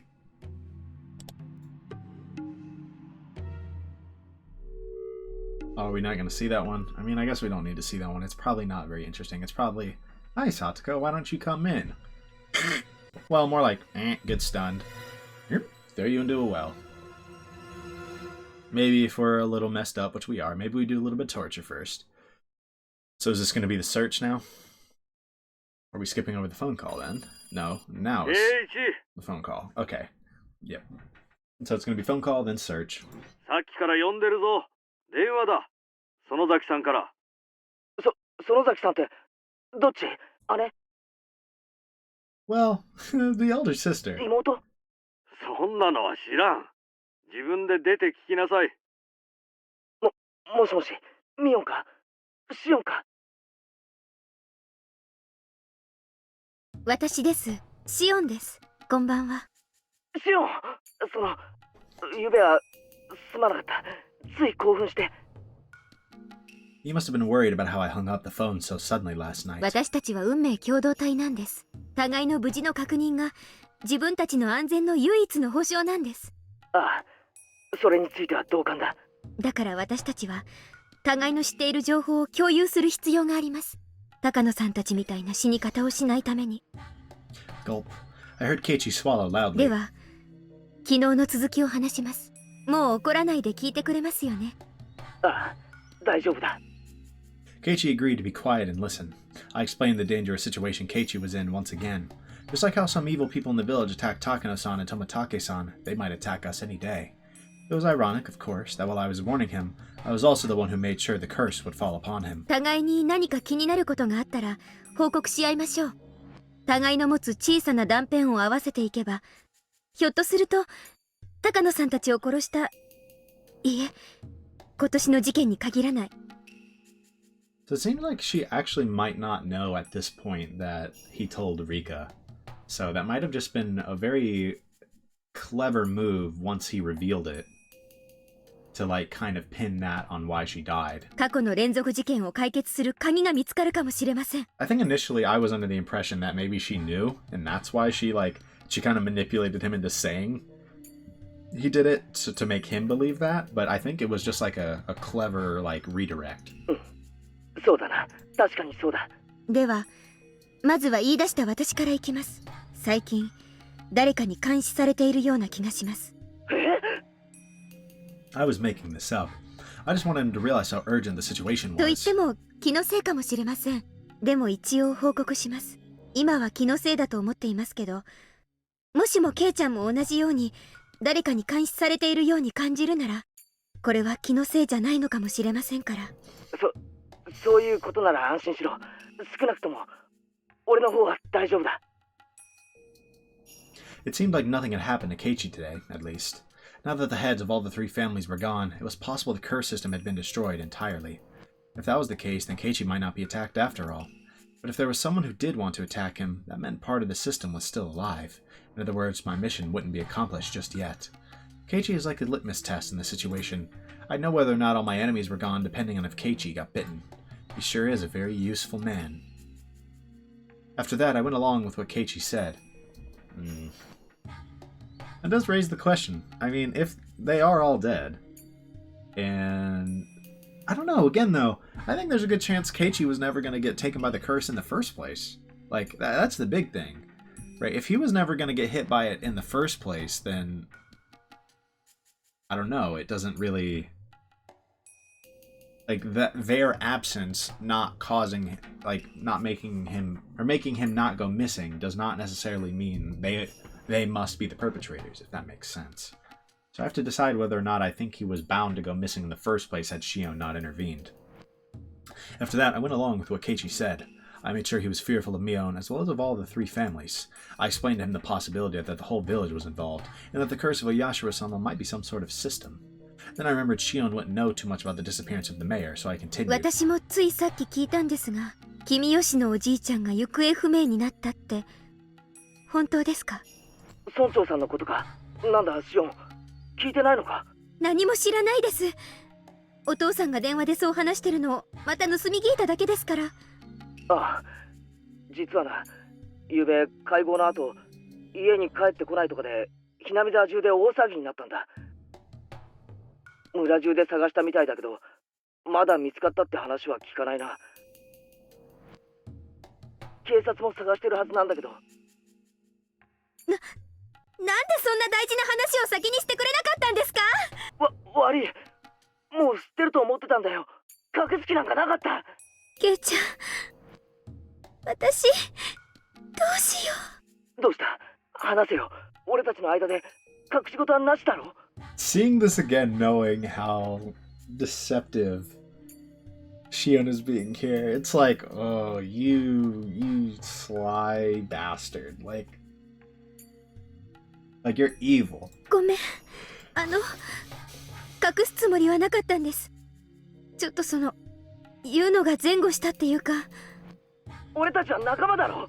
怒ったりしないから正直に話せよ。私、君吉のおじいちゃんに打ち明けたんです。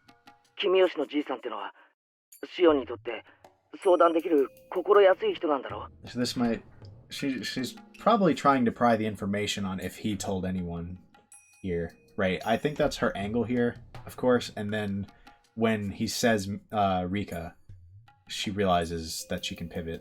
はい、私のこと小さい頃から本当に可愛がってくれて、私いつも意地悪なことをしてたのに、いつもニコニコと笑って私の言うことは何でも聞いてくれて、本当に優しい人だったのに。落ち着けよシオン。別に死んでしまったわけじゃないだろう。そんな簡単に諦めるなよ。 Keiichi tried to make me feel better, but he had no idea what was actually going on. It really made me laugh. 村長さんに Yeah, she's the one who might have killed him at this point. 私、あの晩西宮殿に忍び込んだこと、誰かにそれを見られてて、私たちを狙っている人がいるって。村長さんは高野さんたちがまともじゃない死に方をしたのを知ってるのか？はい、知っていました。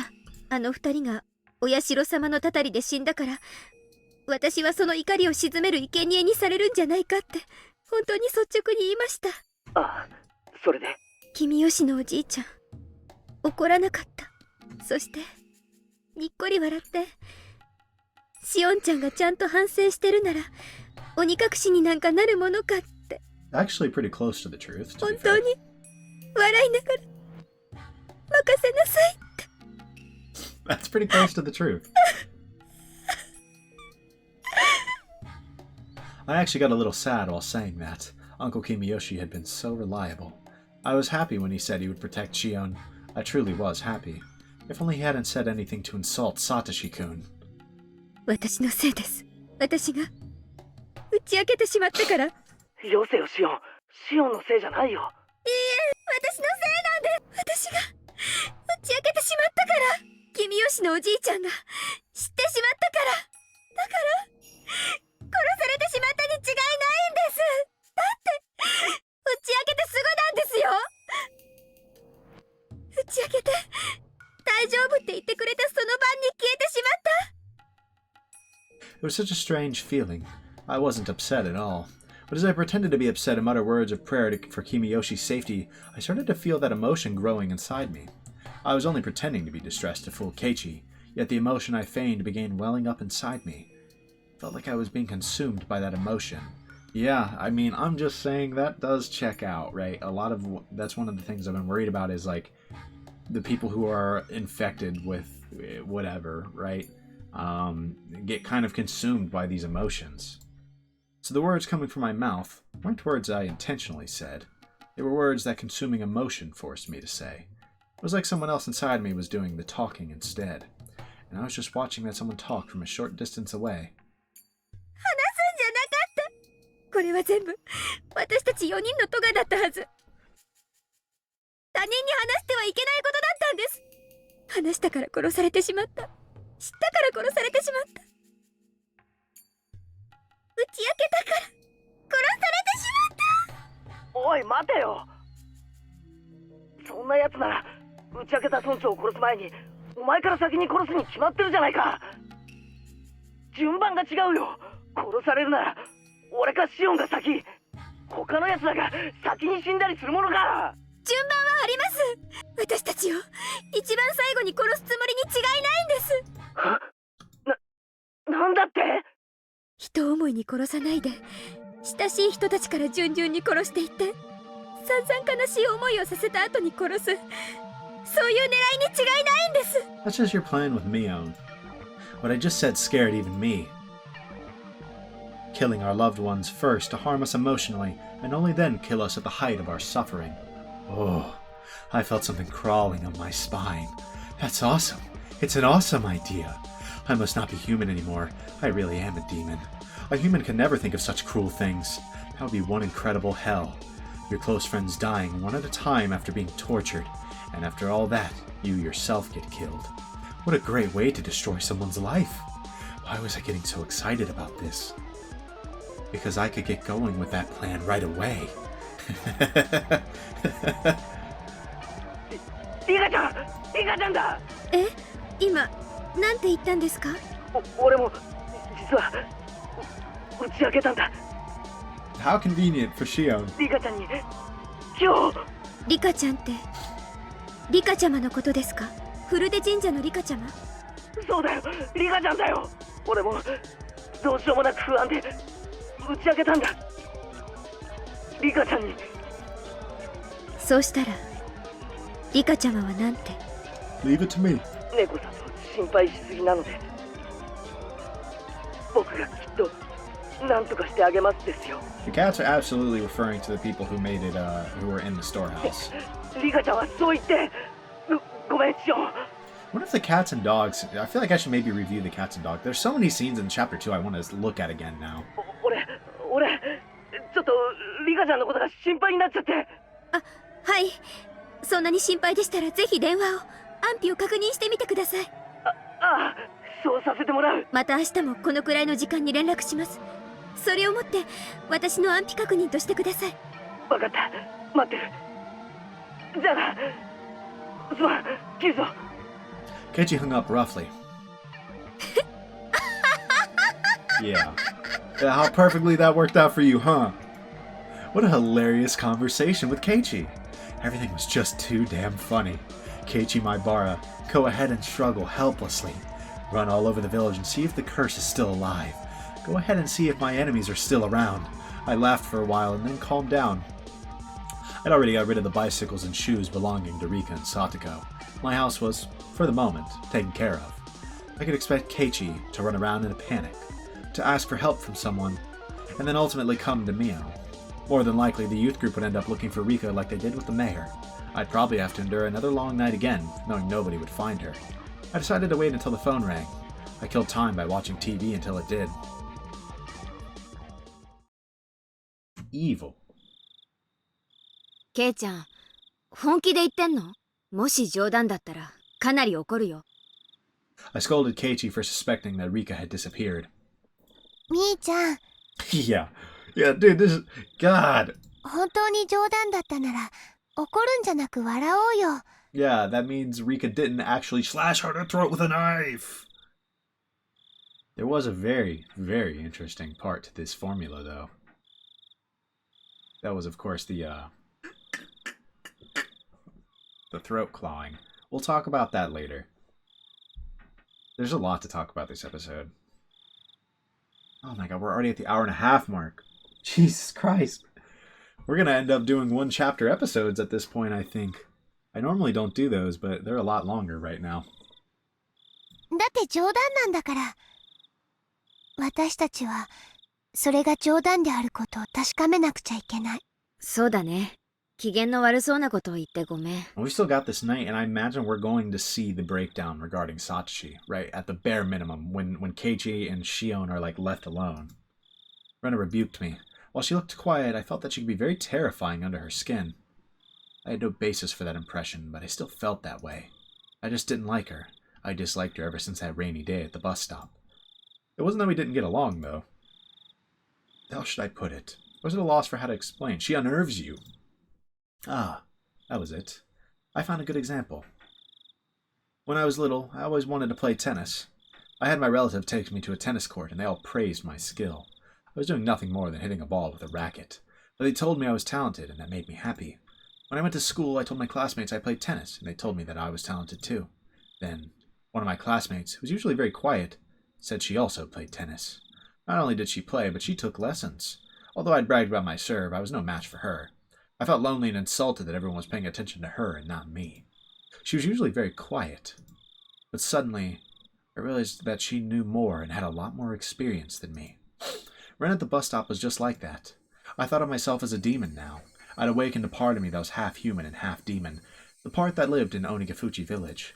In fact, I'd already stepped into a world where normal humans couldn't go. I'd already surpassed my human limits. I genuinely thought of myself as a superior being, having transcended the realm of mortals. Yeah, dude, okay. You hear all this, and it lines up so well with, like, all of the lore regarding, like, the villagers who use those, like, demon powers. Like, I'm like, the fact that it matches up so well with the lore, I really don't think that's just lore, you know? But when my eyes met with Rena Ryugu's, I felt what I did long ago with tennis. Why? Why did I feel that way with Rena? I'd heard that in the animal world, during battle, animals glare at each other to display their strength. Only humans have to punch or kick each other to feel superiority or inferiority. Most animals can tell just by glaring at each other. In that case, could it be the same with Rena? みーちゃん、大丈夫？ごめん。ほらさ、昨日から寝不足で。ごめん。 Keiji climbed up a ladder and tried to peek into the window on the second floor where Rika and Satoko lived. It was my job to hold down the ladder. Rena cautioned me to hold onto it tightly. みーちゃん、私念のため本宅の方も見てくるね。すぐ戻るから。ごめん。 Okay, so here we're about to get the rant. よろしく。 Rena ran off after that. When I looked up, I saw Keiichi trying to open a window, but all of them were locked.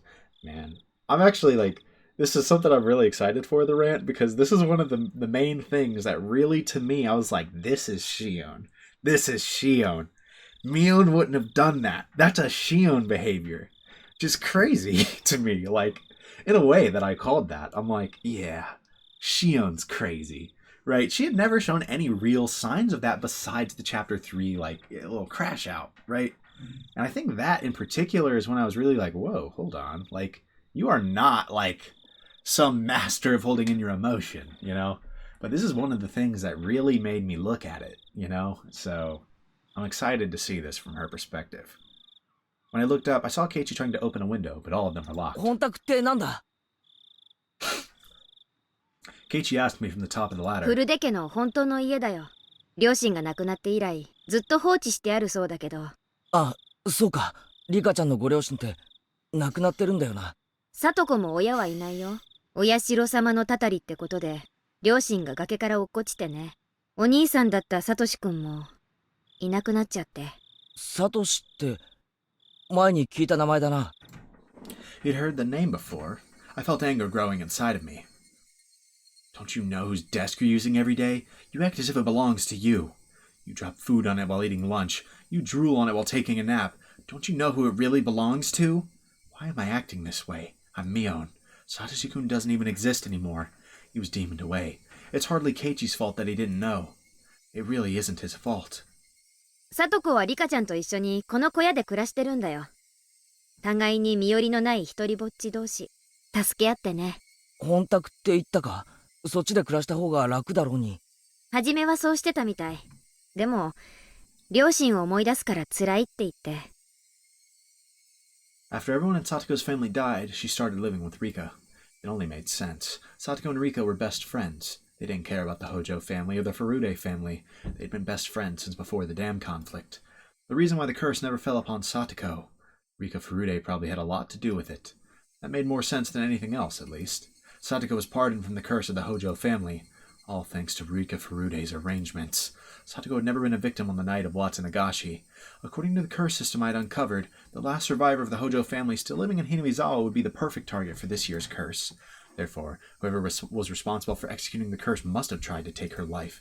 However, nothing happened to her, proving that Satoko had escaped from the curse. That was really and truly infuriating. She might have been the head of the Furude family, but I still couldn't accept that such a little girl had enough power to protect her best friend. Shion? No, actually Shion. Shion must have had the same power then. Just like Rika protected Satoko, Shion could have protected Satoshi. Damn it, damn it. リカちゃんも、サトコも、大変なんだな。Had. 呪われてるんだよ。ミオン、お前今、なんて言った？呪われてるって言ったの。ミオン、お前、なんて顔してんだよ。北条聡子はね、お社様のたたりを一身に受けた呪われた子なの。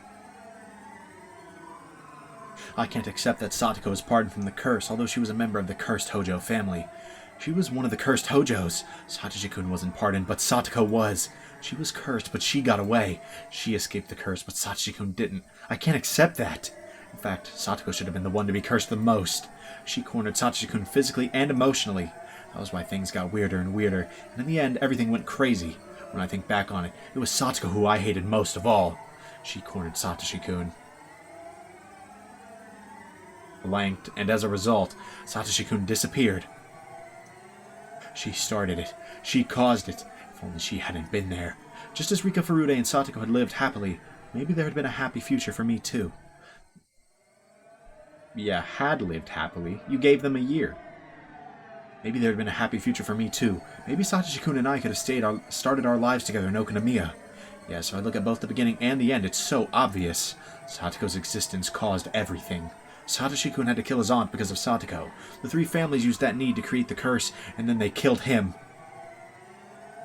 The police were convinced he just ran away, but he'd never do that.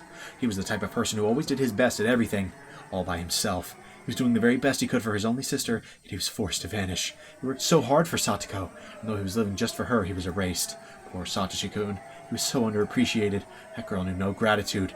She was cursed. If you got near her, you'd meet the same fate. You'd be cursed to die or disappear. She says all this out loud, right? Like starting from where? Where did... Maybe here? No. Probably here. I think there. That really was it. She was the main cause behind it all. She wormed her way into Rika Furude's good graces, and that was why the curse fell upon Satoshi-kun. She should have died first. Then Satoshi-kun would still be alive. If he was alive, I could have done something for him. I can't forgive her. I can't forgive Satoko. I can't forgive that girl. There can be no peace with her. There can be no peace. You already killed her. She was the perfect target for the curse of 1983. The curse of Oyashiro-sama. Rika Furude, the reincarnation of Oyashiro-sama. Rika was dead. The reincarnation of Oyashiro-sama had died. There was no more god in Hinamizawa to deliver the curse. I'm the one who has to deliver it now. Is she not dead yet? I am Mion Sonozaki, the head of the Sonozaki family, one of the three families of Onigafuchi. Now that all the heads of the three families are gone, there is nobody to surpass me. I will deliver the curse of Oyashiro-sama and nobody else. I'll deliver it. I am the curse. I had become Oyashiro-sama. I felt hot bubbles boiling over deep inside of me. I could tell the demon inside of me wanted to roar. I noticed Keiichi was looking down at me. Calm down, Mion. You can't tell what you're thinking. Calm down, calm down. If you ignore how much of it you said out loud, sure. At that point I heard footsteps coming closer. I saw 4 or 5 adults, accompanied by Rena, running towards us with flashlights in their hands. One of them opened the lock on the cabin door and we all went inside. Of course, there was nobody there. Satoko and Rika lived alone. I doubted Satoko would have left a note saying she was going over to the Sonozaki house when Rika was there already. It wouldn't be fun if she had. Because of that, I hurried into the room ahead of Rena to make sure there was nothing left behind. The rumor of Rika and Satoko's disappearance spread around the village quickly. More and more villagers gathered at the Furude shrine. Acting in place of the head of the Sonozaki family, I commanded them to search the village. The villagers nodded and scattered. How long had it been since the last time I was truly Mion? I felt so pleased that my body almost went numb. Lots of villagers went in and out of the shrine. They yelled at each other that she was nowhere to be found. Some suggested other places to look, and they all left. They made a lot of noise with their comings and goings. Members of the Women's Association brought out huge pots and gas cookers from the storage and got ready to cook for the men. That was when I noticed Keiichi unsteadily walking towards a corpse of dark pine trees. What was he thinking? How stupid of him to be alone on a night like this. If a person responsible for executing the curse was nearby, he wouldn't come back safely. ミオンちゃん、お茶が池の方もぐるっと探したけど全然ダメだね。池の中も照らしたけど明るくなんないとわかんないよ。うん、ありがとうございます。婦人部の皆さんがお味噌汁を作ってくれてますので。ミオンちゃん、あの二人って自転車どこに止めてたんか知ってるかい？さあ、多分境内の階段の下じゃないかな。まさかあの階段を担いで上がったりはしないでしょう。ないんだよね。どこかに行っちゃったんだろうかね。自転車で遊びに行ったんならそうかもしれんな。Yeah, they went far, all right. That's one way to put it. マジか。だとすると、ひなみ沢の中にはいないんかもしれんな。そういえば、リカちゃまがいなくなったってのは誰が最初に気づいたんだ？ああ、ケイちゃんだけど、急に虫が知らせたんだとか。前原屋敷のせがれさんか。That's not a good look for him. なんや、怪しいな。そういえば、前原家は来てないのか、この一大事の時に。前原家は町会未加入だから、青年団の連絡網に入ってないんよ。なあ、すったらんしょうがな。俺、入ったろ、町会。あれさね、連絡網に名前が載ってないだけんと違う？ Interesting. 連絡網新年に作ったきりやんね。途中から越してきたから載ってない。前原のせがれさんの虫の知らせってのがどうもな。第一発見者が一等怪しい言うやんね。そのせがれはどこ行ったんかいね。さっき松林の方にふらふら行くのを見たよ。誰か呼んでくる？ Conveniently, I saw Keiichi and Rena walking back towards us. ケイちゃん、どこ行ってたんだよ。ケイちゃんまでいなくなったのかと心配したよ。すまん。It looked like nothing had happened to Keiichi. If so, that's fine. That means I took care of all of my enemies. おやおやおや。And he already has the insider scoop. おいしい匂いが漂ってくると思ったら。Dude, it's actually like looking at this now, like from Shion's perspective, it's like how does he know? Like, how do you have this information? Like, your sources are insane. Like, you have very good sources. これはぜひご評判に預かりたいですね。I heard the loud, sticky voice of a middle-aged man. It was Oishi. He must be confused about this year's incident. The scale of the curse this time is nothing like the previous ones. Oishi's information network is almost equal to or better than that of the elders on the town council. In other words, he could easily uncover a rumor that was circulating through the underside of the village. He must have came here to see if the disappearances of Kimiyoshi and Rika had something to do with the changing of the lock on the ritual storehouse's door. The police will come for me sooner or later. I am Mion Sonozaki. By removing all the heads of the three families, my enemies, I have become the head in their place. I can't allow Mion Sonozaki to continue existing. I'll have to destroy the existence of the head of the Sonozaki family. When I destroy my own position, that is when my revenge will come to an end. More than likely, I'll have Oishi witness my final moments. Interesting. I'm starting to think maybe it is just Shion at the end. Maybe she does manage to get through it all. My eyes and Oishi's met. Damn it, he thinks I'm suspicious already. You're right, Oishi. I did it. Mion Sonozaki, the head of the Sonozaki family, is the culprit. Alright, that's probably it for this chapter, right? I don't think there... I mean, we got tips, of course, but... Yeah, okay. Let's read the tips. I remember... I don't think I can make the... Can I make this a double? I don't know that I can. We're gonna get through the tips and then I'll decide. Because at that point we'd be pushing like 3 hours, which don't get me wrong, I've done before, but... You know, usually 2 to 2.5 is where I try to cut it. But I really don't like being shorter than that. So, alright. Let's look at notebook page 195. Rika Furude. She was the head of the Furude family, but she never even appeared at the most important meetings. Even if she did show up, nobody would ask for her opinion, so it never really mattered if she was there or not. A legend of the Furude family says that if their firstborn child is a girl for 8 generations in a row, that 8th girl would be the reincarnation of Oyashiro-sama. According to Takano-san's research, Rika Furude is very likely to be the one. Surely she must be an important icon in the cult of Oyashiro-sama. The true believers are devoted to her. So it's quite surprising to me that Rika Furude herself was the assassin. It's unbelievable. It's just too abnormal. Usually a VIP like her wouldn't be the one to assassinate someone. It's possible that it was a Rika Furude look-alike. From the way she moved, she seemed experienced in fighting. It's not normal that a small girl like her would jump me without faltering. Yeah, I mean, we need to talk about that. I just got lucky because I had a stun gun. Without it, I don't know what would have happened. She was far more skilled than she looked. Was she trained as an assassin, or was it a body double? Everything is a mystery, including that creepy syringe. What's going on? I can't understand. She was like an apparition or something. An apparition, huh? Did Oriso Nozaki know of her existence? What is hiding on the underside of this village? That underside might run much deeper than I thought. Yeah, I would say it likely does. Let's check out 196. This was interesting. But this is something we need to talk about anyways, so. At this point, I believe that I can complete my revenge by destroying the curse system entirely. That means that I have to eliminate the heads of all the 3 families, the successor Shion, and the assassins who are after Keiichi. Although Keiichi's completely unguarded, he hasn't been attacked so far, even though I told everybody that it was one of the trespassers. In fact, it's me who's being attacked. Rika Furude attacked me. According to my theory, Keiichi should make for very attractive bait, but nobody has done anything to harm him. Since Rika Furude attacked me, it might be that opposing the Furude family is a greater taboo than trespassing in the ritual storehouse. I really don't think it's that. Rika Furude had said that intrusion wasn't a big deal. She sounded like she was going to let Keiichi walk. And after I accused her of that, Rika Furude attacked me that very night. Are there 2 different factions? Does one handle trespassers in the ritual storehouse, while the other protects the religious doctrines of the Furude family?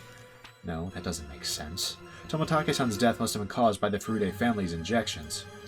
Rika showed me the effect of it herself, clawing at her own throat and dying like that. But Tomotage-san shouldn't have been subject to the curse, at least according to the system of the Furude family. I don't understand why Keiichi hasn't been attacked. Did he have something exempting him from the curse, unlike Takano-san? Just like how only Satoko Hojo was spared. Keiichi is a friend of Rika Furude's, so does that mean if you were close to her, you wouldn't be cursed? Was she more important than the whole system? That's impossible. The hag was at the top of the curse system. Rika couldn't have been higher up than her. Scribble, scribble. Are there multiple ways to determine the subject of the curse? Are there as many curse execution groups as there are subjects, and do they all work separately? It's a mess. None of my theories add up. If I mess with my reasoning, I might make the wrong person the target of my revenge. I don't understand who the enemy is, or how Satoshi-kun was made to disappear. How much did the hag know? That really was a huge loss. I have so many things I wanted to ask her. I killed her by accident. Shit. In that respect, I've already failed in my revenge. The underside of Hinamizawa really does run too deep. Scribble, scribble. The whole page is blacked out with scribbles. Okay, so this was another interesting episode. Given that I've got a decent amount to talk about, I think we're going to get right around that 2-hour mark, so this will probably be it for this episode. I guess you guys didn't need to know that, because you guys will see the episode length, before you got here, presumably. But, anyways, let's kind of talk about the episode. Let's start with, oh goodness, where did we even start? Whew, there was a lot this episode. So first of all, we had the day at school. Shion goes to the school, and she talks to Rika, and she kind of learns from Rika a few important things. One is that Rika didn't consider it that much of a taboo to go in the Forbidden Storehouse, so long as they were, sorry. It was mainly, it was taboo because it would, the tools in there would scare the people who saw them, right? Which is fair, right? They would, and they did. But she also firmly believes that Oyashiro-sama was not angry. She firmly believes that Yashiro-sama's curse did not claim her father's life. And Shion definitely does not take very well to this information. It's not like... It's not what she wanted to hear. She wanted Rika to be like, oh, I'll take care of him. He'll die. Right? Like regarding Keiichi. Right? And so she kind of roughs Rika up, right? Starts to throw her around and, you know, like, it slaps her a few times, right? Like, which is obviously messed up. But it's interesting, because if you ask me, during this conversation, Rika realized that that Shion had gone properly cuckoo. And so that leads us into the next scene, which is when Rika comes to the house and tries to ambush Shion with the syringe. And there's a few things to kind of unpack there. First of all, right? First of all, if we go back, we can kind of look. Did I save already? No, I did not. Let's do that. Because I wanted to load my quick saves. Look at this. Look at that face. Who are you? Who are you? That's Rika? Be for real right now. No, but seriously, she did, in a lot of ways, seem very different, which is interesting. Very interesting to me. I'm not really sure why I did that. This is intentional, though. I could have just loaded. No, actually, I couldn't have loaded from there, really. I want to get to the...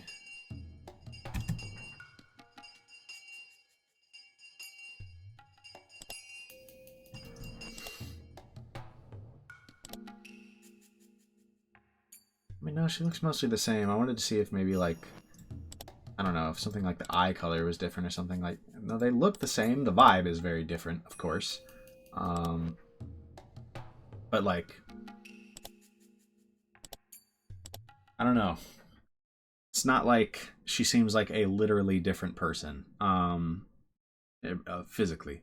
Which is interesting, because if we go a few more lines... Who was this? Right here. She says it's kind of like when she switched with her sister. There's a part of me that's wondering if that's literal. If that's, like, something that's happening here. Is there another Furude? Is there another Furude sister here? I don't know. I'm not sure I completely buy it. I think it's just Rika she hides a lot. She acts a lot, right? She's not who she looks like on the surface. We don't really see the real Rika all that much. I mean, I assume this was the real Rika, and maybe the Rika we saw at the beginning of, or not the beginning, the end of chapter 4. You know, the beginning of the cycle, really. I assume those are in reality, that's Rika. So this could very well just be Rika, but like, a kind of unveiling who she really is. Because, again, if we think she's time-looped, there's nothing to say she's never been in a fight before, you know? She might have been in many fights, even, you know, in an attempt to deal with things. I don't know. The weirdest thing was how different the voice sounded, but I think that was also true in Chapter 4. So this is the big thing. Like, what was up with Rika here? First of all, I don't think Rika was trying to kill Shion. Look, it's actually not impossible. It's genuinely not impossible. Right. Despite me thinking this was... and I still kind of think that. I don't know. I still do think that. That unless there's 2 drugs. I'm going to assume this is 1 drug. Unless there's 2 drugs, I still think this is a cure. Despite everything. We'll kind of, like, talk about that.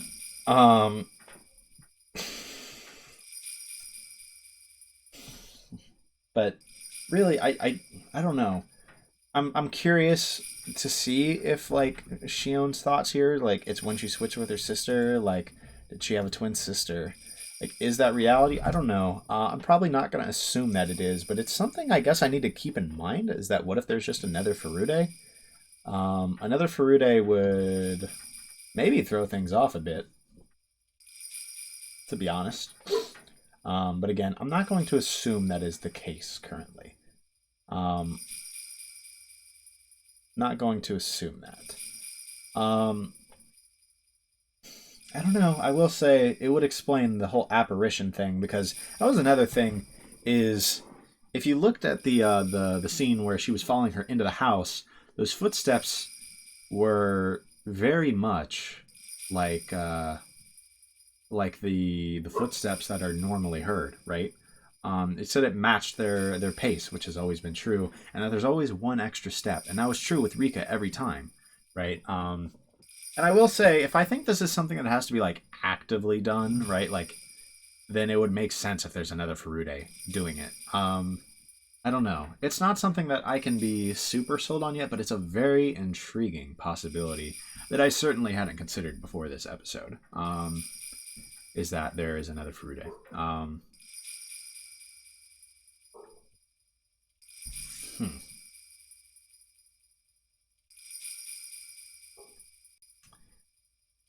I mean, like I said, it could explain the footsteps. It could, like, they make it really, like, they make it match up really well. And while that could just be coincidence in a game like this, most things like that I don't typically believe are going to be coincidence. You know, sure, coincidences exist, but I think most authors in a game like this would try to avoid things being coincidence, especially when they directly point them out.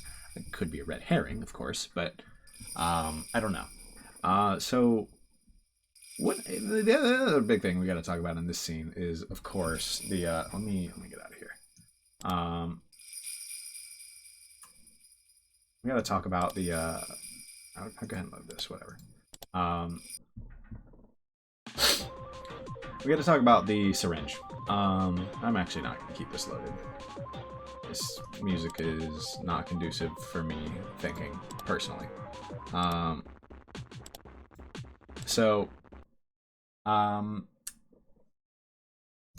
Okay, the syringe. So I still genuinely do believe that this is intended to cure.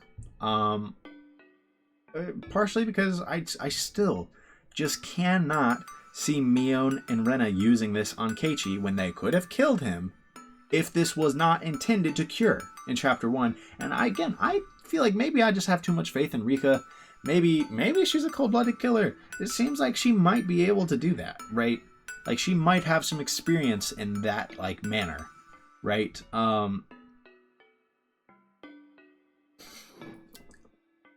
But I don't know. I just can't believe that this is a murder drug, right? It just doesn't make sense to me.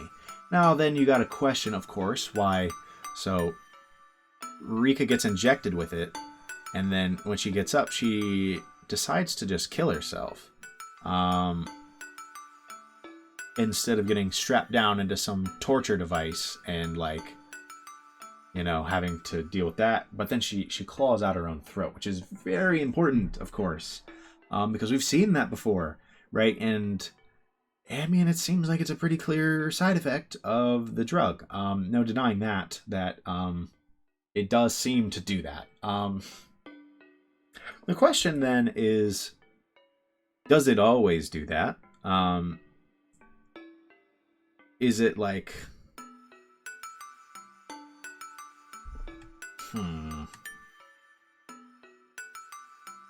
Does the drug always do that?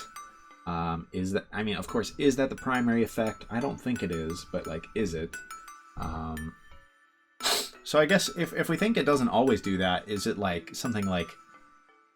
I kind of mentioned this in the middle, but I'm still really buying the whole parasite idea, right? Maybe that is amplifying emotions, right? Like using your negative emotions, whatever, right? That still makes sense to me. Maybe the drug is intended to kill that parasite. I don't know. Maybe it resides in the throat.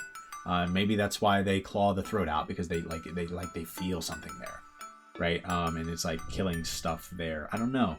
Maybe it only works on people with the parasite, and people without it claw their own throat out. Or maybe everyone claws their own throat out as this is happening. And maybe you just need to be strapped down. Maybe you need to be unconscious and restrained to use this, which maybe explains why Rika didn't just go for it, right? And why she had to restrain her first. So I'm like, she might have been able to just inject her at, probably not really, but she might have been able to just inject her at a few different points. Maybe it's a failure of administration. Like, I don't know. I could definitely see it being like everyone who is administered the drug has to like feels that need to claw their throat out. But it is still doing something positive. You just need to be kept from clawing your own throat out in the process. Is my best guess right now. I would need to maybe look at chapter 1. Were Rena and Mion trying to restrain him? I think they were, right? Wasn't Rena trying to hold his arms down? Again, I mean, that could be so that they could actually inject him with it, but like, I mean, if they knew he was going to try to claw his own throat out afterwards, that would happen, and it would maybe explain why they're doing the same thing they did to Tomitake, because, or like that was done to Tomitake, because they are, right? Like, ultimately they're giving him the drug, like what happened to Tomitake, just Tomitake was allowed to kill himself. You know,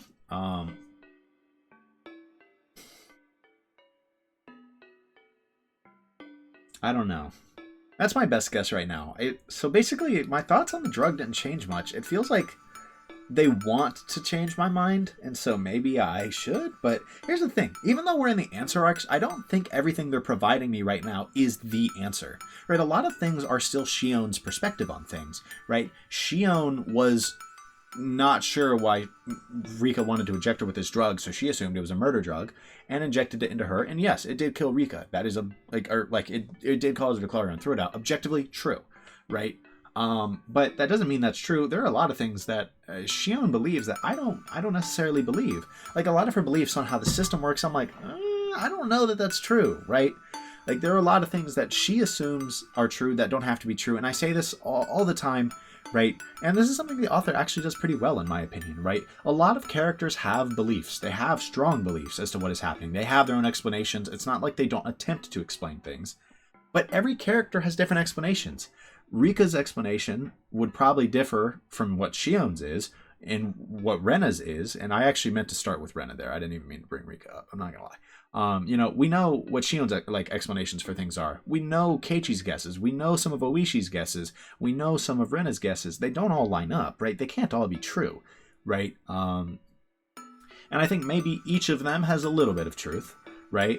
Well, but most of them might be pretty far off from the truth, besides in maybe one or two core areas, right?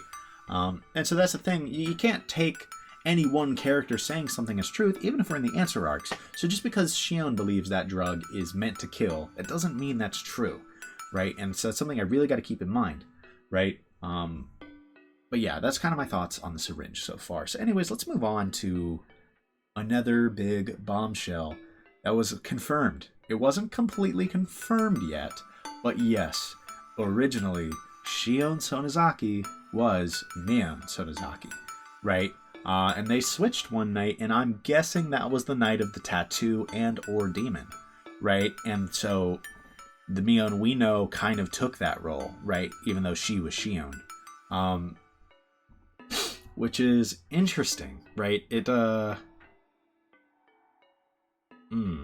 might explain why Mion feels so guilty about what Shion goes through, first of all.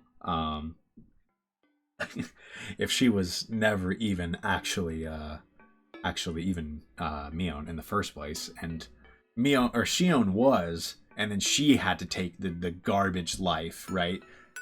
But I will say it's kind of interesting because that explanation right now might not explain the demon in Shion. Again, maybe it could have been something else, but I don't know. I don't actually know for sure on that. It's funny because that was why I believed this, and I'm not sure that it's true, actually. Not sure that it's true. But that's just very interesting to me. I honestly don't know how much in the grand scheme of things that changes the plot or like the background that we've seen. It might change things moving forward, right? It might impact the ending of this chapter in some way. But I don't know. I think and I obviously I mentioned in the last episode that yes, I had considered this before. I am being serious, right? I maybe gassed it up a little bit, like I actually came up with the answer before. But like I said, I didn't really mention it because I didn't think it would actually have a huge impact. As long as we knew Shion had the demon, whether it was because she was the successor originally or not, that was the important part. It kind of seemed in a way semantics, whether like she was the actual successor and if she was Mion at some point and there was like a switcheroo, right? So, you know, and I still kind of think that's true. I think it's almost semantics. Maybe it'll come up and be very important actually at some point, and we'll see. And that'd be actually kind of interesting. But I wouldn't be shocked if the significance is just that she has the demon, right? And that it's making her feel very slighted right now and is a potential motivation, right? So, yeah, that was interesting. But then obviously you got more than that even. Like, this was another really big one. After that, you've got the scene with them looking for Rika and Satoko. And like I said, this is one I was really looking forward to because we kind of start to see that state of mind and like that, you know, Shion is in a little more. But it was really just seeing that rant from Shion's perspective was so interesting because we saw it from Keiichi's. We saw that I'm almost positive she said more than she meant to out loud. Which was certainly interesting, but like I said, that was just one of the scenes that to me kind of tipped off that this is Shion, and so it was cool to see that one. Other things that are worth noting, Oishi, that man has some information. He seems to be on this already, and he seems to suspect Shion, which, I mean, makes sense. And actually, I think that's about it. Maybe I skipped something. I don't think I did. The only other thing that I think was important is when Shion does explicitly mention that the whole town is responsible for the curse, and basically that the whole town should be cursed. And so I'm starting to actually really a lot more strongly consider what if Shion was responsible for the great disaster, which would be interesting. Maybe she didn't actually die. Maybe she was just in hiding, faked her death. Very interesting stuff to consider. But anyways, that'll be all for this episode. I'm probably going to record the last one literally directly after this. But that would probably make this a 4 to 5 hour video, and that's just not necessary, right? I did that for Fate once, and it's probably just not necessary. We can just cut it in two, you know? It's not that big a deal. But anyways, I hope you guys enjoyed this episode. I enjoyed this episode a lot. This chapter has been very good. I'm looking forward to seeing the conclusion of this one. But until that video releases, which probably won't be too long after this, you know, like I said, I hope to see you guys there. Until that video releases, though, peace.